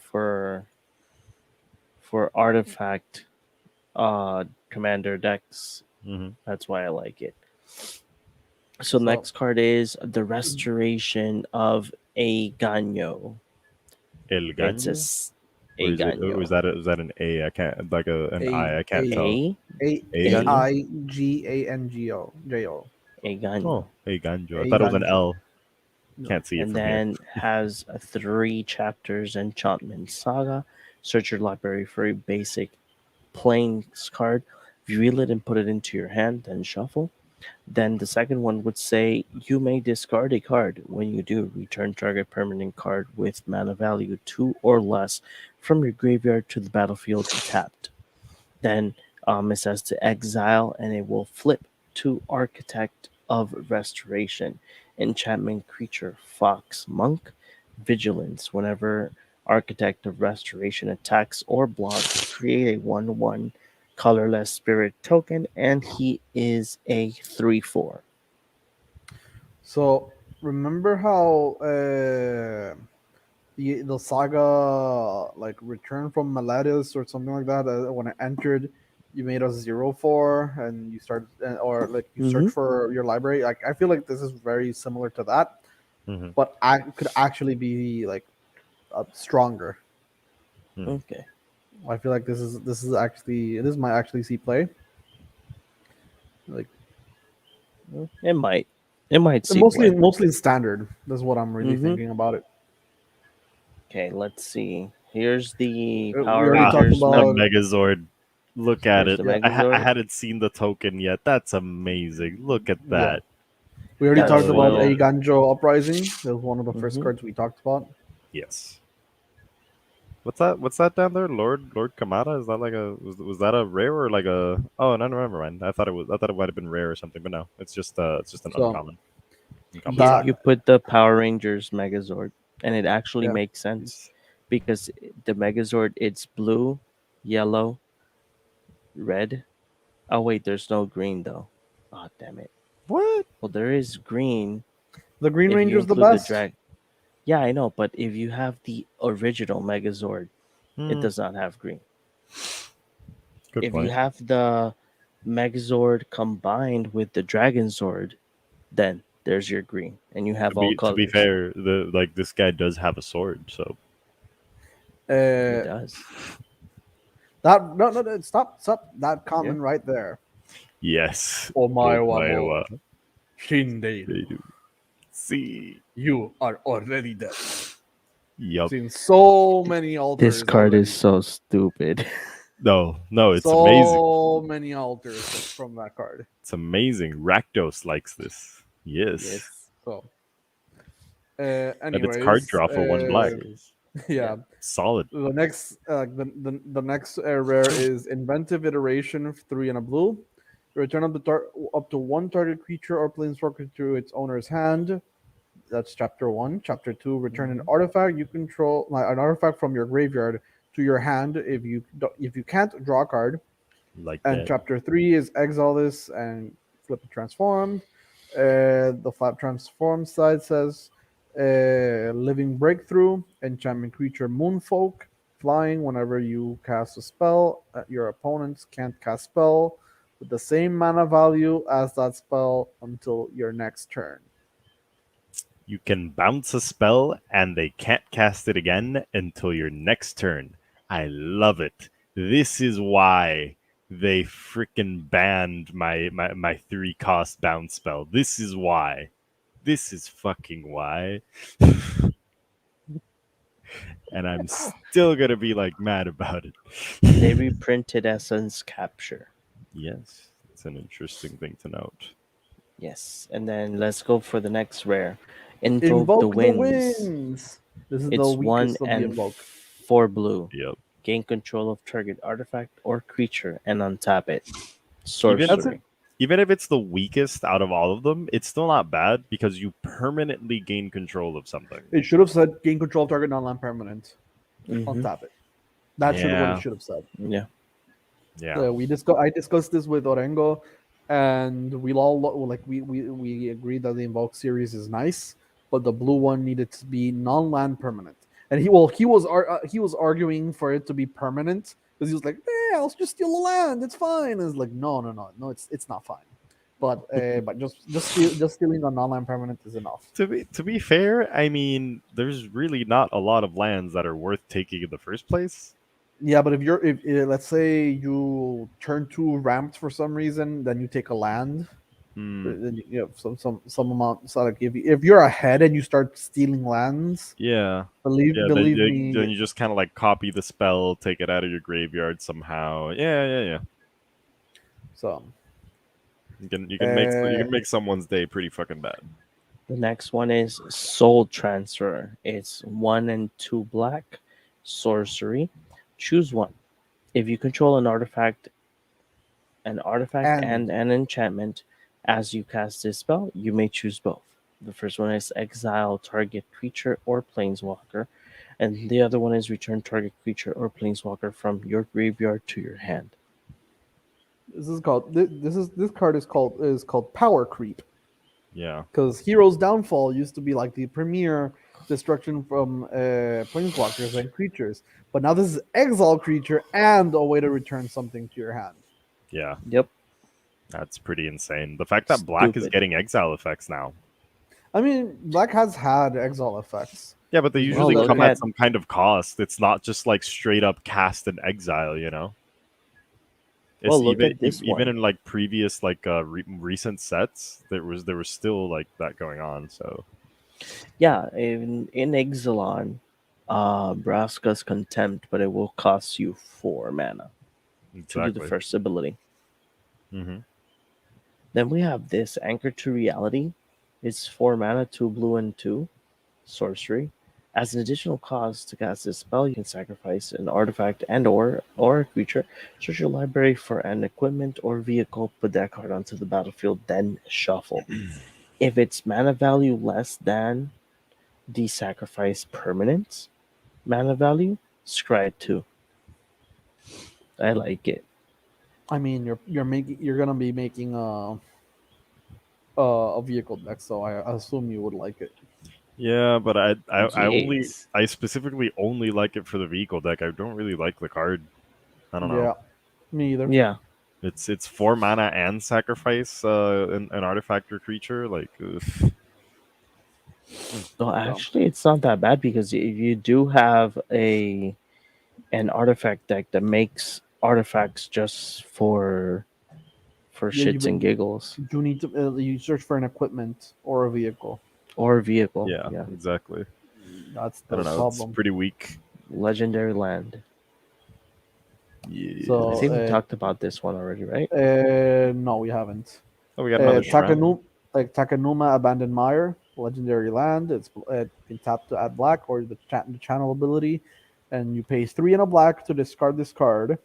You mill 3 cards, then return a creature card or planeswalker from your graveyard to your hand. This ability costs 1 less for each legendary creature you control. Again, another one that I feel like 3 and a black, so 4 mana, is too much mana.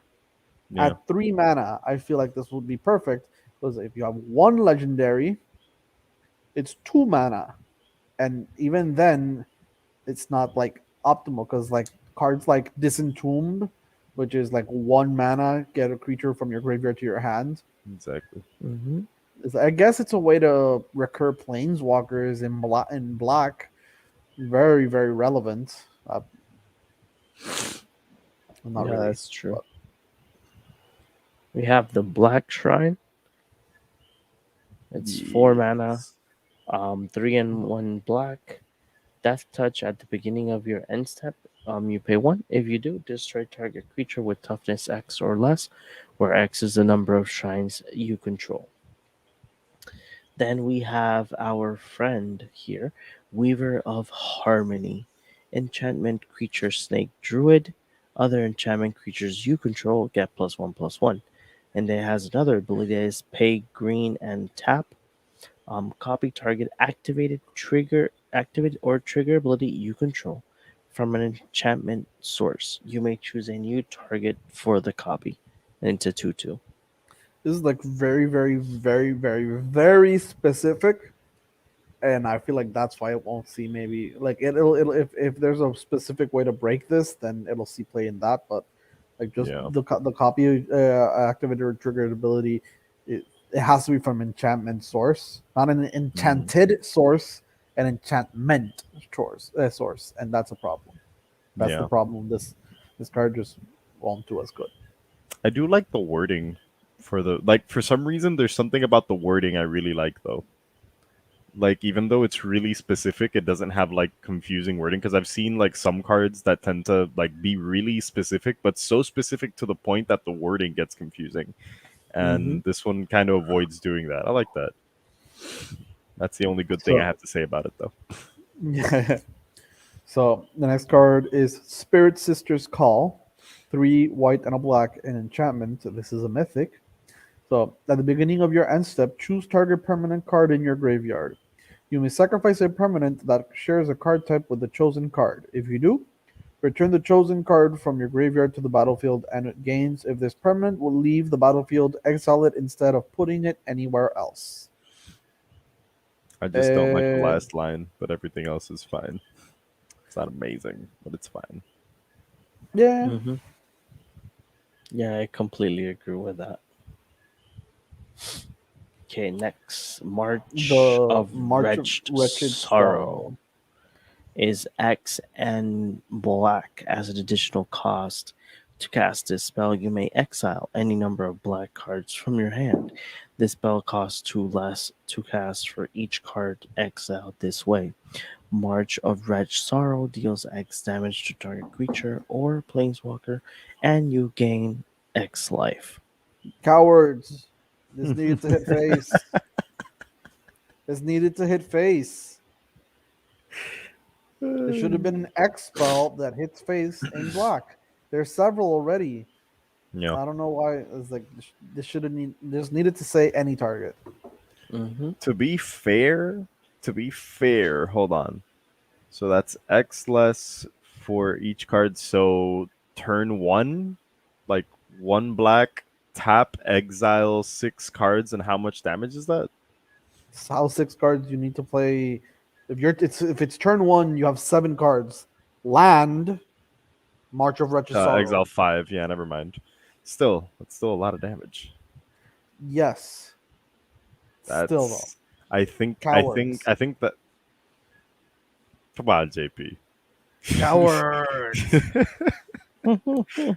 That's like me saying that Jim Jataxis had to come down for 4 or something. Come on.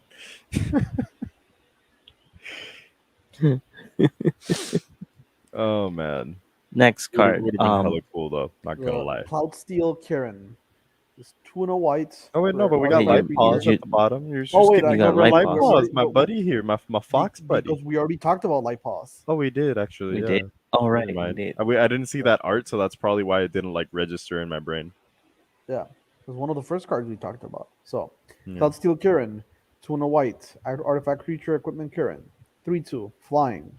The creature has flying, you can't lose the game, and your opponents can't win the game. Reconfigure for 5 mana. I don't like that reconfigure for 5. I don't like that reconfigure either. It's technically 8 Me neither. mana to do that effect. Mm-hmm. Yeah, to do the what's its face? I forget the name of the angel. Platinum Angel. It's an 8 Platinum mana Angel. Platinum Angel, which Platinum Angel usually comes down for 7.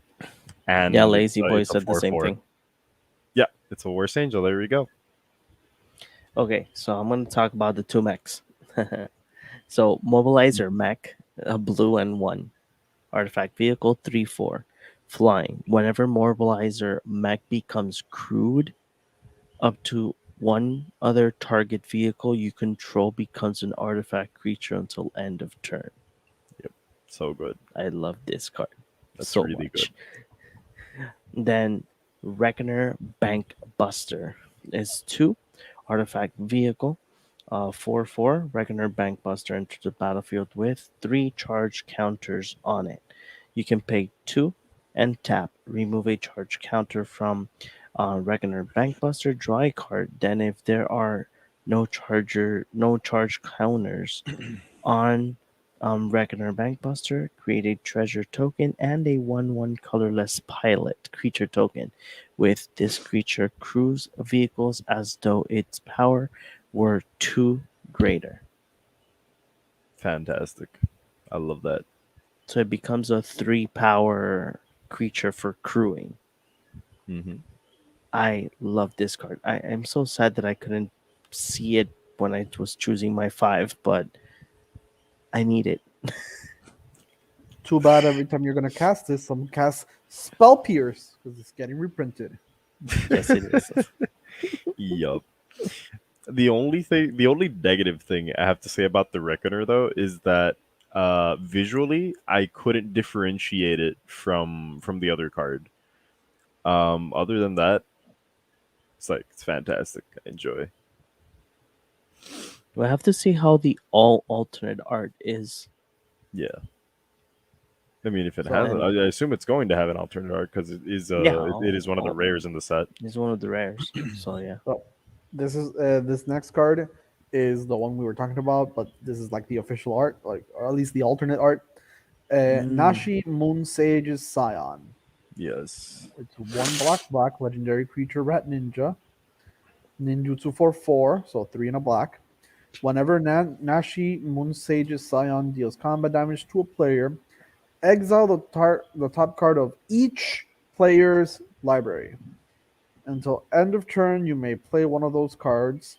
If you cast a spell this way, pay life equal to the mana value rather than paying its mana cost. So strong. I want it so bad. Mhm. I want this to be my commander, like right now. Right You now. only play one of the cards. I Generally don't speaking, only one care. of the I'm cards is the strong one. exiling everybody's top card of their library. You know how much hate that'll get me? Yeah. Yes. I wanna play swear, this and Chris has a Tiny Bones in the same deck. degradation kink. This goddamn, you just love being hated. My question is now, what happened to Hinata? She turned to something very, very odd. What do you mean? I mean, I think he's referring to Naruto Hinata, but yes. This card, I find this card actually very interesting in the design Yeah. space. Yeah. So Hinata, 1 blue, red, and white, so 4 mana for a 4/4 flying trampler. She's a legendary creature, Kieran Spirit. Spells you cast cost 1 less to cast for each target, and spells your opponent cast cost 1 more to cast for each target. So multi-kicker. So since multi-kicker is an additional cost, you have to pay the multi-kicker. But by paying the multi-kicker, let's say something like Comet Storm. Comet Storm reads, X red, and then multi-kicker 1. And you can pay multi-kicker several times, and the spell can target different people or different targets for each time you multi-kicked it, and it does X damage. So if you pay, let's say you're in a commander game and this is your commander and it's out, you pay 3 for the multi-kicker, you pay 2 red for the cost, and then X is automatically 3 at minimum. And I find that pretty interesting. Okay. Yeah. Because you technically only paid 5 mana, and you get the 3 damage for free. Mm-hmm. And plus any additional. So if you pay, let's say you pay you pay 7 mana, you technically get the 5 mana, then the 7 mana on the X, and 3 for free. That's 10 damage for 4 targets. That's 40 damage technically, divided into 4 targets. Yes. So I over find that here very, we very got- strong. Yeah. Channel, So like not on channel, a fireball. The actual fireball card, yeah, I feel Yeah. like this is like very, very strong Yep. and very, Yeah. very interesting. So let's Completely go with agree. Shiga. Shiga Okiba Gang Leader is white and black, 1 legendary creature rat pilot. At the beginning of combat, during your turn, return target vehicle card from your graveyard onto the battlefield. It gains haste. Return it to its owner's hand at the beginning of your next end step. So I feel like this card could actually make a deck revolve around it. I was thinking, talking with Orengo, and we talked about Consider. So like an Esper vehicle type deck. With Consider, you start like with a lot of like the blue looting effects, Mm-hmm. and you start putting this stuff in your graveyard early. So when Mhm. you play this, you can automatically basically reanimate An a, artifact. a vehicle Vehicle. Yeah, and start swinging in. definitely. I like it. I like it. So Really good for standard. next really card, fun. is Shigeki. Wait, this is Shigeki. in Spanish. Visionario de Yukai. Shigeki Yukai Visionary, legendary enchantment creature, snake druid for 1 and a green. As an ability that says that you pay 1 and a green, tap, return Shinjeki Yukai Visionary to its owner's hand, reveal the top 4 cards of your library. You may put a land card and bond them to the battlefield to put the rest into your graveyard. And it has channel that is XX and 2 green. Discard Shinjeki Jukai Visionary, return X. Target non-legendary cards from your graveyard to your hand. I've officially renamed this dude El Visionario de la Yuca. That's all he's ever gonna be in my brain. It's over. Okay, This is a so good I card. don't I like. actually like this card. I like it. Don't like the fact that it says non-legendary cards. Yeah. I wanted to say Fuck your legendary. legend. Fuck your planeswalkers. It's fine. It's fine. I just got to be able to bring back like my Genesis wave. It's fine. I don't True. need anything else. Oh, this is a good Genesis wave. Like a deck with this. Yeah, this is Yeah. good with that. Yeah. Mm-hmm. Like Genesis wave, and then you just got this guy either in your command zone or just in the 99, and you just bring back like Genesis wave with it. Yeah, and any other cards you need. Yeah, this is Heck yeah. actually yeah. Yeah, So I like that. I really really want to talk about this next card. This next card I Yes. really. So Ishin, 2 heavens as 1. Which Red, white, black. So 3 mana. He's a Margin. legendary creature, human samurai, of 3/4. If a creature attacking would cause a triggered ability of a permanent you control to trigger, that ability triggers an additional time. Broken. I hate this. samurai deck. I but but hold I on. like. I You hate it hate because this. it's so good. No. I hate this for the fact that why couldn't this be any other effect? We got this same effect, maybe not the same. This is like we got a very very similar effect. I'm pretty sure it's Not almost the not same effect. Like not 6 months ago. Like Wolfgar, if you click that card, you probably no, it's not even gonna say it. I'm gonna just like Scryfall. I'm Looking just it gonna up look right for now. Scryfall and Wolfgar. He says if a creature you Wolf, control attacking would cause a triggered ability of a permanent you control to trigger, that ability triggers an additional time. So the reason Kind of I better. really the reason I Like, hate the this effect is because wise. this is just flat out better. Ishin is just flat out better. Because Ishin says if a creature attacking would cause an ability to trigger, not a creature you control, which is what Wolfgar actually. said. Wolfgar is Yeah. 5 mana for a 4/4. This is 3 mana for a 3/4. It's like it's just this effect didn't need to exist because it's already existed. This just makes Wolfgar irrelevant because you can just play this one, and this just has one more color. And they're in different colors, so they can't even complement each other. Red,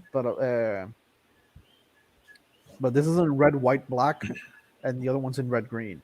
Por eso digo, like, they can't even complement each other. Like, you can't have one of you as your commander and then just have the other one like in the 99 or anything. Yeah, like, no. they can't really complement each other. I feel like this could have been like You Ishin can stick them in Najila? with the art and the what this Like both, like these two guys, I guess you can just stick them both in Najila, and that way you can. Najila doesn't really need it. That's the Najila just problem. goes Like, off. Najila just goes off by herself, anyways. yeah, that's like part of the problem. Like I just don't like that. If you're gonna have cards with similar effects, at least let them, like, I don't know, complement each other somehow. Make them like be able to use them, so I can just have redundancy in a deck, but not even. This is just flat out. This is just flat out better, and that's I find that problematic because it's just you're just negating the previous one. It just why run Wolfgar? Well, I guess you want to run green, but this is just simply stronger, better, and that's why I don't like it. It's like this could have been any other effect. This could have been, I don't know, let's say it has the same colors, same art.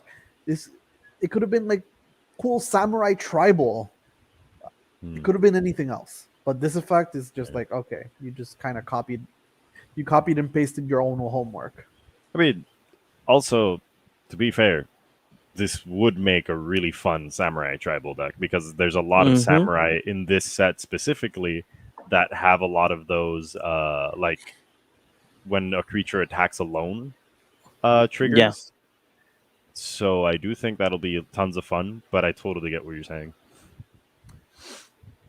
So Next card is Blade of the Oni. Is one in a black artifact creature equipment demon. It has menace, and then it has reconfigure for 4 mana, 2 and 2 black. Equipped creature has a base power and toughness 5. 5 has menace, and is a black demon in addition to its other color types. Yes. I can just make a creature a 5/5 with no downsides. Yeah. I love this. I love it. I just want to stick it in a deck and just see what happens. I like it. The March. The March of Burgeoning Life. Let me give me a bit, well, so I can just March of Burgeoning Life. As an additional cost to cast this spell, you may exile a number of green cards from your hand. This spell costs 2 less for each card exiled this way. Okay, choose target creature with mana value less than X. Search your library for a creature card with the same name as that creature. Put it onto the battlefield tapped, then shuffle. This is the worst one, by the way. Yeah. Mostly because of it has to have the same name. That's it. Yep. That's usually we already enough. talked about this card. We did, but that art though, is that like the normal art or is that the alternate art? Yeah, this is the Wow. art. Wow, I really like the normal art over the alternate. Wow. I think Kotose. We haven't talked about. Also, the Mech Hanger. I thought you would want to talk about that. Mech Hanger. Yes. I saw the cards recently, so I think I do have Mech Hanger. Yeah, I have it right here. So Mech Hanger adds it's a land. I love it because it does not enter tapped. It Yes. has 3 abilities. So it's tap to add colorless, tap to add 1 mana of any color, spend this mana only to cast a pilot or vehicle spell. And then the other one is pay 3, tap, and target vehicle becomes an artifact creature until end of turn. This I'm card is surprised. bonkers.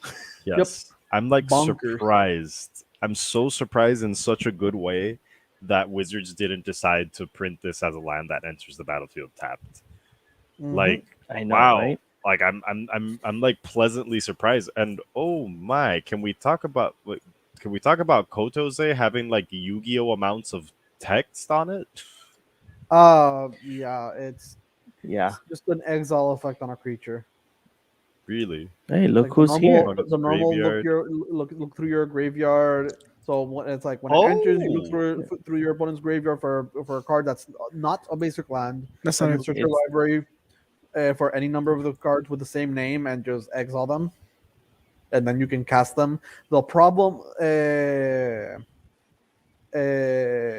so you can play them, which is interesting. But the problem with this card is that it's not like Gonti, Lord of Luxury, Mhm. which his effect is not tied to the creature. His effect is tied to the effect, and the effect had already resolved. So you can cast a spell anytime afterwards. Yeah. This does not work the same because it references itself for as long as you control Kotose. So if Kotose dies and then you play another Kotose, it's not the same Kotose. So you can't even cast it again. Oh, really? So you lose, yeah, because it's referencing itself. That's how it Wow. works. Well, that's sad. Yeah, it's not that good. Yeah, it's not. What about Mindlink Mech? there we go. Mindlink Mech, 2 and a Yes. blue, artifact vehicle flying. Whenever Mindlink Mech becomes crewed for the first time each turn, until end of turn, Mindlink Mech becomes a copy of target non-legendary creature that crewed it this turn, except it's a 4/3. It's a vehicle artifact in addition to its other types, and it has flying. Crew for 1. That is That good is stuff. really good. That is This is the first time I see Mindlink Mech, and that is wow, this is solid. really cool. Like This is really actually, cool. Mindlink Mech alone has like made me think of actually like getting on that vehicle deck bandwagon now. But see what I told you? He's blue. With the white black one, you can make an Esper vehicles like Esper vehicles being a thing now instead of being Mardu vehicles. You got Yeah. Esper vehicles, and Esper vehicles could be actually very strong. Could be very very interesting. Wow. And this is like a very key one because you can just copy anything, make it a 4/3 flyer. That's insane. And if it has a battle trick, let me take the motto. Yep. Yeah, but I don't I know. understand. So I didn't even so, realize you entered. Hi. Hello, good sir. I'm glad so to you see make your a face here. copy of another of the same card again? It becomes a copy. Becomes a copy. So if it has a battle trick or something, you get to do it twice. No, well, not twice because you crewed for it. So you do it on that creature instead. But it becomes a 4/3 flyer. So if let's say you have a 1/1 with a cool effect that won't get in, now you made it a 4/3 flyer. Or something like well, actually, never mind. It doesn't apply because of the colors. But you know, something like what's its face? Which again, it wouldn't happen because of the colors. But for example, if someone was crazy enough to stick this in a deck that had red in it, that one guy that gives you like additional combat steps. He's a 4/1, but you just gave him evasion by giving him flying. Like Celebration. you can Celebrator or whatever. give Okay, combat now I celebrate. There we understand. go. Yeah. Now But I yeah, like understand. you're giving a creature evasion. That alone is kind of insane. Like a creature that would normally like crash against your opponent's stuff, just gave it evasion now. Like congratulations. I don't know, maybe stick it on a I don't know. Shit, now that I'm something thinking insane, like about it, Pokemon Crawford. if you put combat celebrant, so you crew it, then you do the effect. I forgot the effect of the thing. So then you attack, Exert. you exert it, right? Then you untap everything. Is it one more or is it?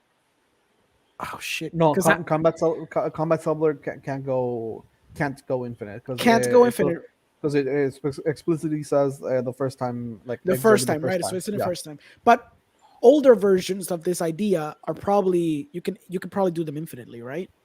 Yeah, I think the Sphinx. Aurelia. No, So No, there you go. what about with that one Sphinx? Like the one Sphinx, like I think he's No, he's it doesn't work. It's always the first Does time, it? ¿verdad? It's always the first time. Metal Yeah, Mighty it's just the Ageless cares first about time. attacking on extra turns. Exactly. No matter, and it doesn't matter what caused the extra turn. Exactly. That's true. Mm. So So you're Metal Might trying doesn't to go. cheat it so you can kind of do it twice or do it infinitely, or having something that has evasion so you can be assured to get that first hit in. So you There, can. it works with Aurelia. There you go. Okay, so that's a good one. That's a Tap good idea. Aurelia, make it like, and you keep on going. Yeah. I would like to Like- see where in like either where in like the I actually it doesn't. Where- even where work can with we Aurelia. break She's this like on preference the- is the first time. Okay. yeah. I remember the Izzet creature. What's this one Izzet creature? Izzet commander guy a few years back. Bodinclex. You could Bodinclex is it? I think. The one that gives Bruticlad? Bruticlad. I'm sorry, that one. Bruticlad. So maybe there's something with the Bruticlad. Maybe you just copy the Bruticlad, copy everything. I don't know. You're missing one of you rare. Yeah, it's right rare here. one there. Yeah. Mm. So Thundering Raiju, 2 red creature spirit. He's a 3/3. It has haste. Whenever Thundering Raiju attacks, put a +1 counter target creature you control. Then Thundering Raiju deals X damage to each opponent, where X is the number of modified creatures you control. Okay, this attacks as a 4/4 and does the damage because yes. So And he's it's a thunder turn Okay. 4 card. Actually, we skipped the monkey, The monkey? goblin, not the monkey, the goblin. You, Where said, is you, it? you automatically said monkey and goblin in the same sentence. So monkey, goblins, they're monkey, goblins, monkey, goblins, they're monkey, We goblins. skipped them. Where is it? I remember we talked about it yesterday, like just me and Orengo. Right. I'll look up monkey. Goblin. It's an uncommon one. Yeah, an uncommon monkey. Okay. No, that's not this. It was Damn. recent. It was recent. It was like maybe the last day or so. So you gotta keep going up. It's not that far back. Really good Really? monkey. Really good monkey. Really good one drop that just destroys everything. Oh, Go- I think- I know No, which I card think- you're I Destroys talking everything. about. No, don't keep going down. It's really not that down. I It was just- spoiled very recently. Very. I just recently. imagined a monkey that was like, just destroy each non-land permanent when this monkey comes into play. Like, You're okay, in November. Go to like the first. Yeah, that was first, my bad. Yeah, you're like in a last day. whole other. There we go. dude. Under March of Burgeoning Life. Little more.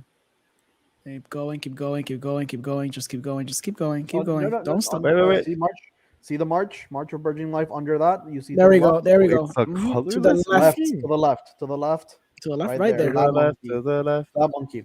That monkey. Roan sorry, is like reinforced Roning. He's 1 red for an artifact creature human samurai. He's a haste and he's 2/2. He's a 2/2 for 1 red and he has haste. Yes. At the beginning of your end step, you return it to your hand and it has channel 1 and a red, discard it, and you draw a card. Yes. Why is he so good? Exactly. And it's an uncommon. It's Mm-hmm. I would argue. Why? I would argue it's. I mean, I guess it's not the same. This It's guy's a relevant. goblin guide. It's not This a guy's- goblin. this guy's- Yeah, that's why I What do you mean it's not a goblin So guide? it's not a It's a goblin human guide because samurai. it sticks on the field. But the good thing is that this goblin guide has the possibility that when it becomes irrelevant, you actually can do something with him. You can discard him to draw a Yeah. card. Draw It a card. Yeah, replaces no, itself. and Goblin Guide helped out your opponent. Exactly. Like yeah, and the- this yeah. this guy's great. This Yeah. guy's Goblin Yeah. Guide. Yeah. He's Goblin Guide all over again. I don't care if you tell me he's not. This dude's a Goblin Guide. He's an honorary Goblin. he's really really good. He's really good, and Yes, to he have him in is. standard, Wait. it's gonna become a pain in the butt. We talked Wow! about the Finally, Ranger. Red gets a freaking early game bone. Can I please get the return of Mono Red? Please, it'd be I nice. want to talk about Roadside Reliquary. I want to talk about all of those, to be honest. Those are all really good, especially the shrine one. So yeah, the land is like it's a land that enters untapped and that's colorless, but you Very pay 2 good. mana to sacrifice it. If you control an artifact, draw a card. If you control an enchantment, draw a card. Draw 2 two mana, cards. 2 cards Mana. on a land That Yep. comes on tap, by the way. It's an untapped. that land. comes untapped. It's just what the hell is this? It's like Wizards heard us where we're like, why do you give us tap lands? Why? Yeah. And then like Exactly. Wizards was like, okay, what if we make sure none of the lands in the set come into play tapped? Yep. And everyone's Yep. just like, and everyone liked what Wizards did. Yes. Yeah. Yes. Everybody liked this.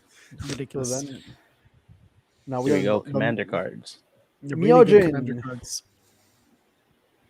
They all essentially have the same ability. They all enter the battlefield. Sorry. No, wait, when they do combat, Yeah, right? they no, but they enter battlefield with an indestructible, Indestructible counter. Exactly. If you cast it from your hand, Exactly. every single time, every single one. time. They Yep. I all like that. cast 5 and then their respective color for 3. Mhm. So 5, 3 green, or 5, 3 white, 5, 3 blue, 5, 3 black, 5, 3 red. Yeah. These are the Where are commander we cards, getting right? this, though?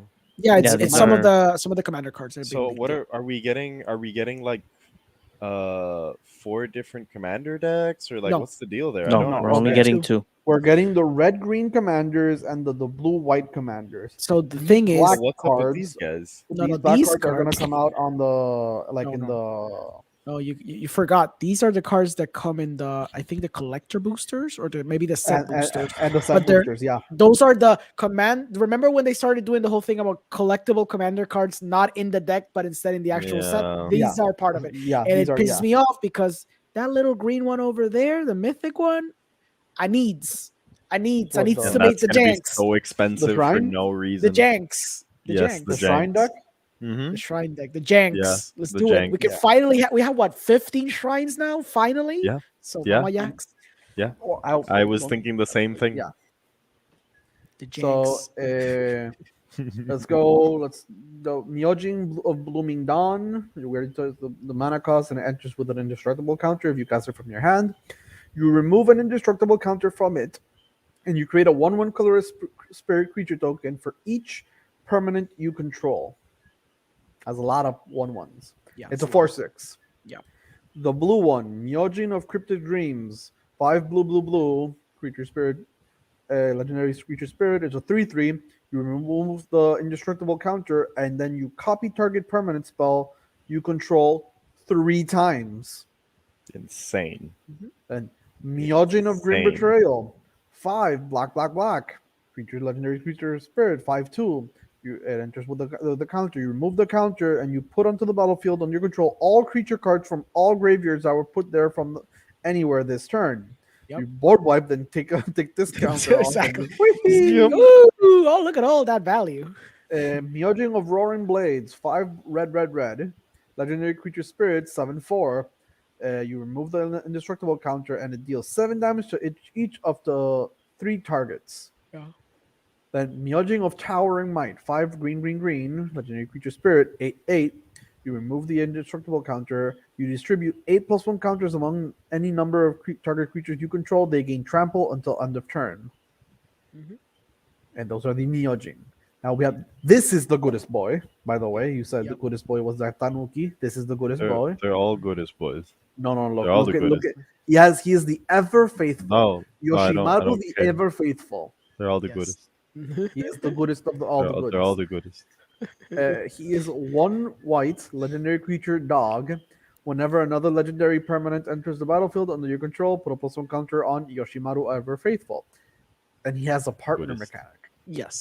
Mhm. Which implies that there may be more partners in this. But this is I like set. that this is balanced Yes. for the partner mechanic. Oh yeah, definitely. I like Yeah. that we're gonna keep getting more partners. Oh yeah. Yeah. Never The stop. prospect of more partners. Yeah, just never stop. Then- Please, more partners. Please. Then we have Ruthless Technomancer, 3 black, creature human wizard. When it enters the battlefield, you may sacrifice another creature you control. If you do, create a number of treasure tokens equal to that creature's power. And it has an ability that which you pay 2 and a black, sacrifice X artifacts, return target creature card with power X or less from your graveyard to the battlefield. X can't be 0. It is a 2/4. Orengo, do you want to cover the shrine? Sure. It's so tiny. Go something of life's origin. Go Shintai. Go Shintai. Thank you. 3 colorless and a black and a green. Sorry, for a legendary enchantment creature shrine. It is a 3/4. You pay Urborg and you tap it, you return target enchantment from your graveyard to the battlefield. Any enchantment. Freaking broke.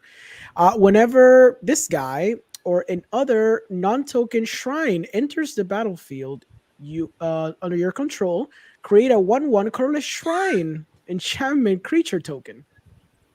So you This is start a up fun. using more your Yeah, this is shrines. fun. This Yep. is fun. This is Hell really on. fun. Hella Oh fun. yeah. Broken ass shit, I man. can't I wait. love it. I Love it. can't fucking wait. Love it. It's so jank. Love it.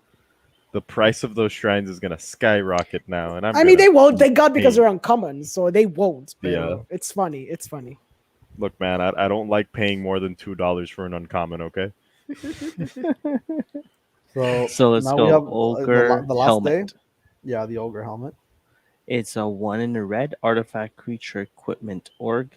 Equipped creature gets +2/+2 whenever org helmet or equipped creature deals combat damage to a player. You may sacrifice it. If you do, discard your hand and draw 3 cards. Reconfigure 3, and it's a 2/2. This is a good card. This is a really good card. I enjoy this card. This is a card that should see play. 2 mana 2/2, and I can draw you cards in red. Very, very simple, very strong, very good. I feel like it'll see play. The Simple next as strong card, is everything that red needs. and this card is interesting. It's another. It's a green ninja, so 3 green creature insect ninja. It's a 6/5, and you can ninjutsu for 4. Whenever Springleaf Avenger deals combat damage to a player, return target permanent card from your graveyard to your hand. This is a 6/5. This is really strong. This is a 6/5. Yeah. is. Uh, Just realized I then was we muted. have, yeah. Explosive to say? Singularity. So Explosive Singularity, it's 8 red for a sorcery. As an additional cost to cast a spell, you may tap any number of untapped creatures you control. Those spells cost 1 less for each creature tapped this way, and it deals 10 damage to any target. So if you tap 3 creature, then pay 5, 10 damage. That sounds like a good spell. I don't know why. I guess I understand why they couldn't say Convoke. But otherwise, yeah, it's basically Convoke. The next card is Risona Asari Commander. We talked about this card when it came out, and we were speculating it was going, because we couldn't see the power. We were speculating that it was going to have a higher power, and it doesn't. So this card is doo-doo. It is bad. Risona Asari Commander, 1 red/white, legendary creature, human samurai, haste, 3/3. Whenever Risona Asari Commander deals combat damage to a player, if it doesn't have an indestructible counter on it, put an indestructible counter on it. Whenever combat damage is dealt to you, remove an indestructible counter from it. It's doo-doo. It is Garbage. Yeah, it is doo-doo. We got Farewell. So Farewell is 4 white sorcery. Choose 1 or more. Exile all artifacts, exile all creature, exile all enchantments, exile all graveyards. I hate it. Yes, I love it. I love it so much. You ever cast it against me? You better watch your back. I am just so sad. I'm just so sad that it didn't have those are goats. exile all planeswalkers on it, just to finish the whole thingamabobber. It was just the only thing it was missing. It was fantastic. I want more. No, thank you. The next card is Kami of Transience. Is 1 and a green creature spirit. We talked about this card. Oh, we did, right? We did. But what's it's with so another nice. card? Yeah. Yeah. I'm surprised because you actually, like you said, because the alternate art was more of an elf, no? Yeah, but no, I remember we talked about this card because this time John pronounced it better. Oh yeah, yes, I did. Because last time it was Transience. Yeah, this time you said transience. Yeah. Okay, So so let's now we go. got a Jugen Ganjo. defend. Wait, Defends the No, temple. a didn't Ganjo, we the land. talk about? Oh, We we did did talk talk about about this a one. Ganjo Yeah, land. Yeah, Yeah. it's fine. So we got this next enchantment saga. Jugan. Yugen defend the temples. Um, Hugito. create the first chapters. Create a 1/1 human monk that gives you mana. It's a One token. green. And then it's the second one is put a 1/1 counter on each up to 2 target creatures. Then the third one will be exiling the card to bring Remnant of the Rising Star. Enchantment creature Dragon Spirit 2/2 has flying, and then it says whenever another creature enters the battlefield under your control, you may pay X. Where when you do X, put X 1/1 counters on this creature. As long as you control 5 or more modified creatures, Remnant of the Rising Star gets +5/+5 and has trample for 3 mana. For 3 mana, this is good. I don't enjoy that this is a mythic, to be honest. But I guess it's fine. Yeah, I it would could have been rare. I would have I would have bumped this down to rare, definitely. Like Uh, I'm all for trash, but this one's a bit much for me. so the next card is Invoke the Ancients. So the Invoke cycle. So 1 green, green, green, green. So 5 mana, 4 green, 4 of those being green. Sorcery: create 2/4/5 green spirit creature tokens. For each of them, put your choice of Vigilance counter, Reach counter, or Trample counter on it. So you can have a Trampler and a Vigilance, or a Vigilance and a Reach, or a Reach and a Trampler. This is one of the Okay. weaker ones. I feel like this is good in limited and standard.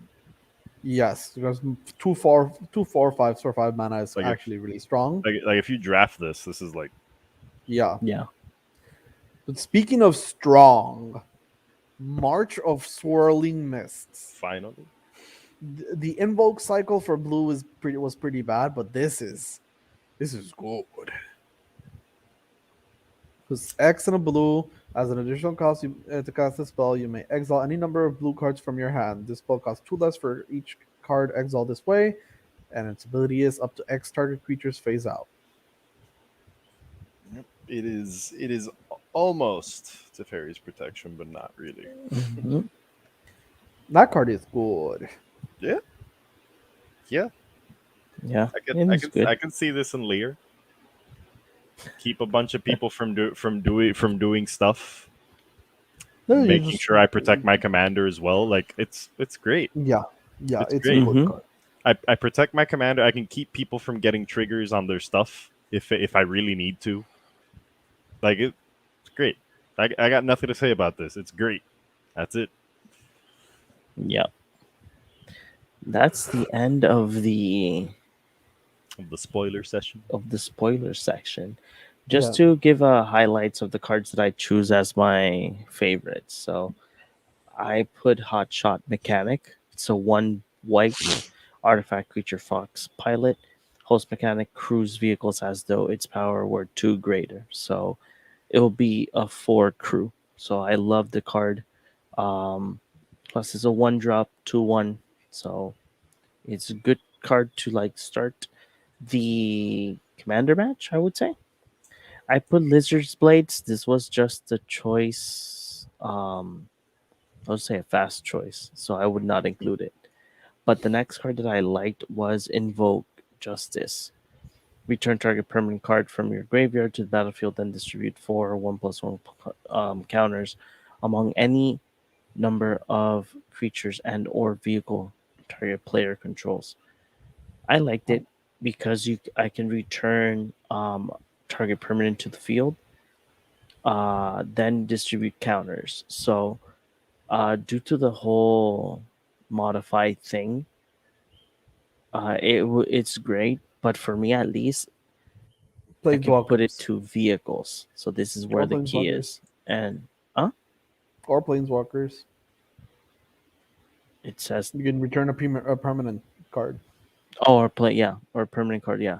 So I like it. I know it's very high cost. It's 5 mana, but still, like, in regards to So commander, 5 mana is that for this effect. It's at its normal cost, because under there you can see Obsidat's Aid, and that's the only other card that returns a permanent normally and just returns it to play like that. And it's 5 mana as well.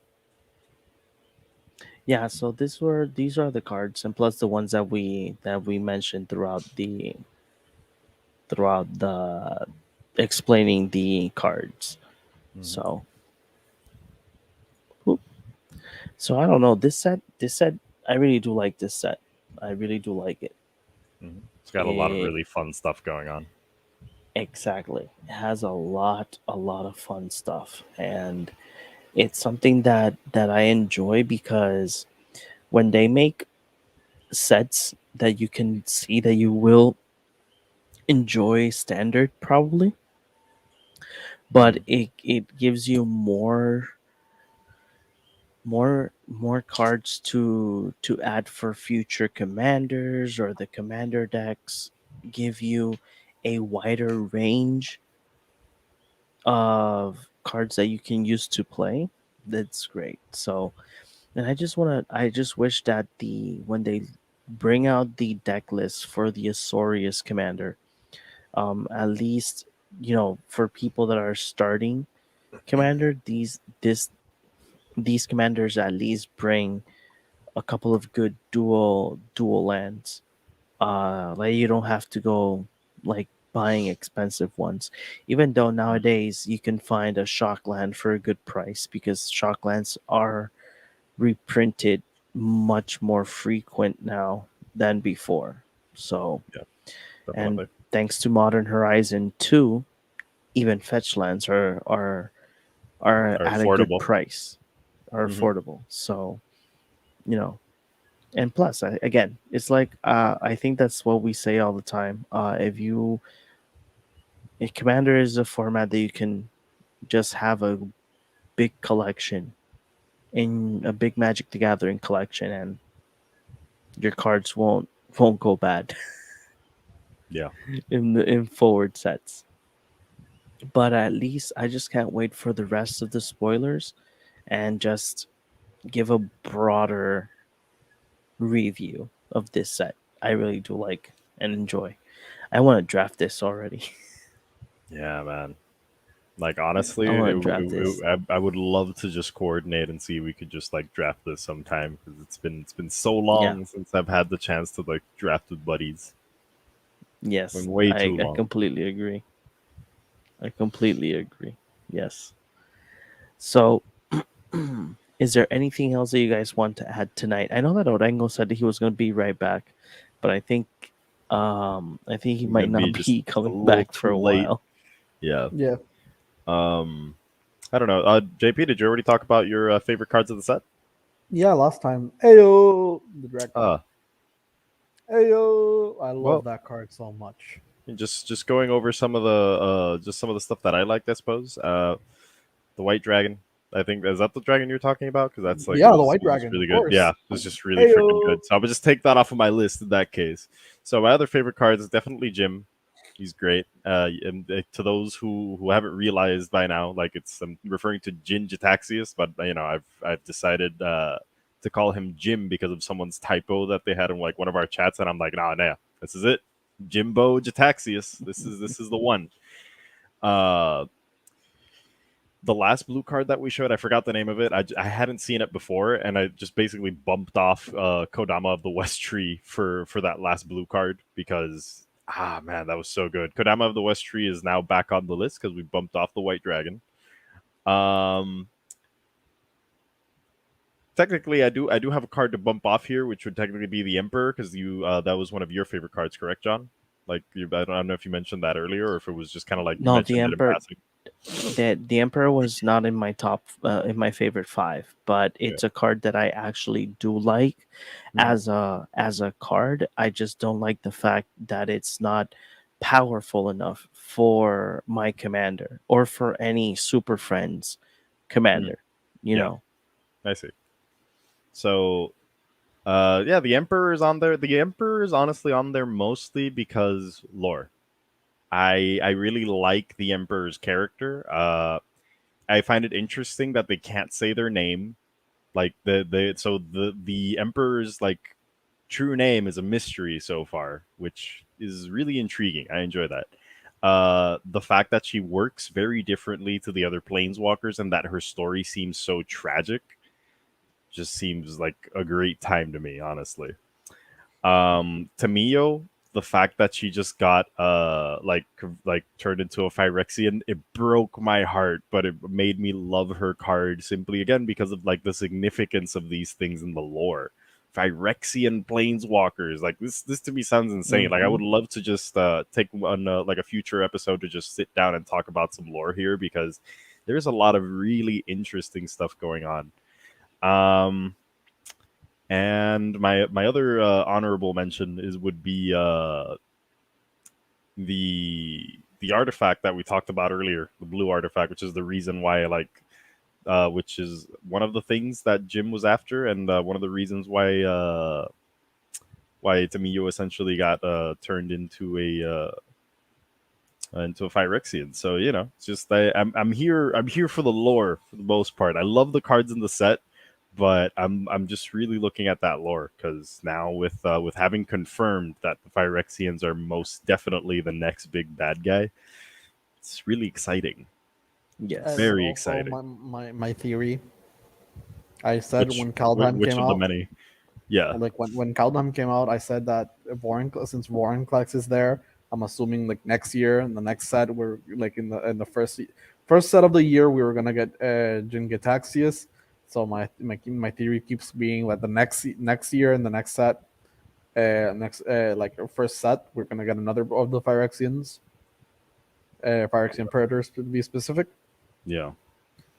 So So before we end things, because I'm pretty sure we're nearing the end of this episode, so I do want to like final question here, just to start like throwing that into the pot. We would say, what do you think is the end goal of the Phyrexians with like what's going on right now, like in the set? We clearly saw Vorinclex steal the sap of the World Tree, and I can't remember exactly what Jin Jitaxis was after in Kamigawa. I have to double check. JP, did you know? nope. Uh, All I know is the general goal of the Phyrexians is like when what do you like think and or gen- know that is? is like being like assimilation, making everything perfect. Hmm. Yeah, Okay, I Everything yeah. actually perfect through their eyes is Phyrexian. What do you think is like their end goal here? Just like their same old like making everything Phyrexian, or do you think that there's make like a something new more? Phyrexia. A new Phyrexian. Well. There's the theory that they want to revive Yakmoth. Yes, that was the theory that was floating around, and it's one of the things that I was thinking about as well. Like even before I saw it on Reddit, I'm thinking like they were stealing the sap, and there was something else that they were looking for in Kamigawa. I can't remember exactly what it was now, but it's essentially more like uh deity related like stuffamabobbers, and I'm just looking at it and I'm going like, man, there's two what I would think are glaring options here. You're either trying to revive something or you're trying to make someone a god. Yeah. Those are the only two options that come to mind. And a part of Elish me, Norn, God completed. the complete god, a Phyrexian god, like, oh man, Phyrexian planeswalker god, like any of those like types and subtypes just sound Yeah. terrifying in the context of Magic. Didn't Nicol Bolas died in the second book? He did He not doesn't die. die. He got sealed away without his Yeah, planeswalker powers in I think it was Ugin's meditation realm. Yeah. in the meditation realm. Yeah. Was it his own meditation realm or Ugin's His No, it meditation? own, was his Ugin. own, It was own. his own. own. Ugin doesn't have a meditation realm. Ugin just hangs around in the blind eternities, just Oh, chilling right. with the Eldrazi's. Good Can you point. imagine that they go ahead and make a Phyrexian Nicol Bolas? No, Nicol Bolas is gonna stay there. Just imagine it. No, I'd rather not.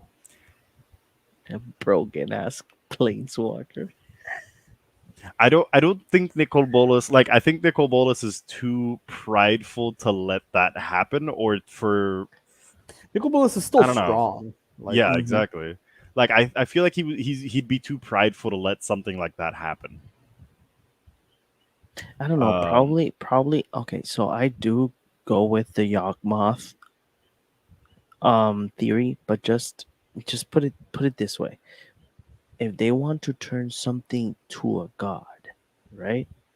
Why not accept turning something they turn themselves to gods? Yeah. yeah. I don't feel like I don't subscribe to the idea that they're gonna try to revive Yawgmoth, mostly because Alice Norn is quoted saying Yawgmoth's version of Phyrexians are weaker. Mhm.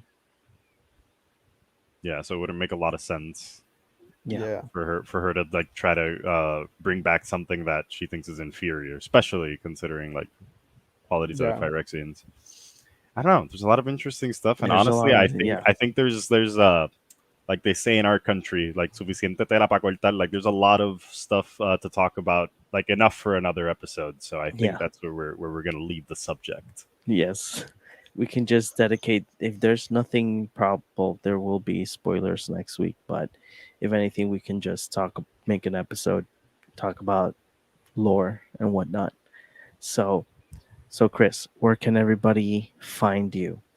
Well, you can find me in the same place you find all of us here, in the wondrous cardboard cave. But hopefully, again, I've been on this for a while now, but yes, like at some point I will start creating more content for this page, and you will see me on Twitch.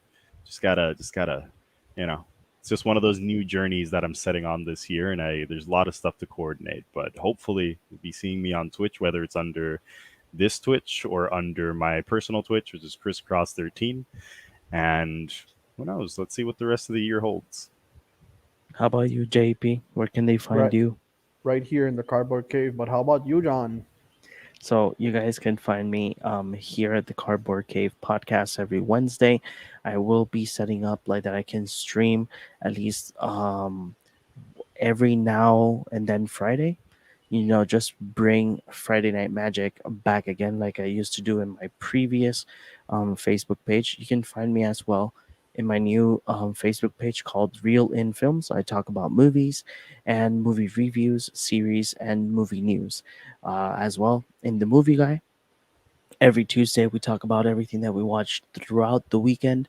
Um, as well, me and Orengo have our own little podcast called Subtitles Required. We will be forcing ourselves to record this month at least 2 episodes like that we can do back to back. As well, you can find Orengo at his Facebook page called Cinemas Podcast and in XV and Richport with Cine Nerds. So, oh, and obviously, we can't forget he makes movies. So just Google his name, Alejandro Orengo. You will find his short films that he has created throughout the time as being a filmmaker. So I think that this is the end of tonight's podcast. You will listen to this podcast. I hope that will be available on Saturday. There you guys can go ahead and listen to it, but obviously just watch it. It's much more better.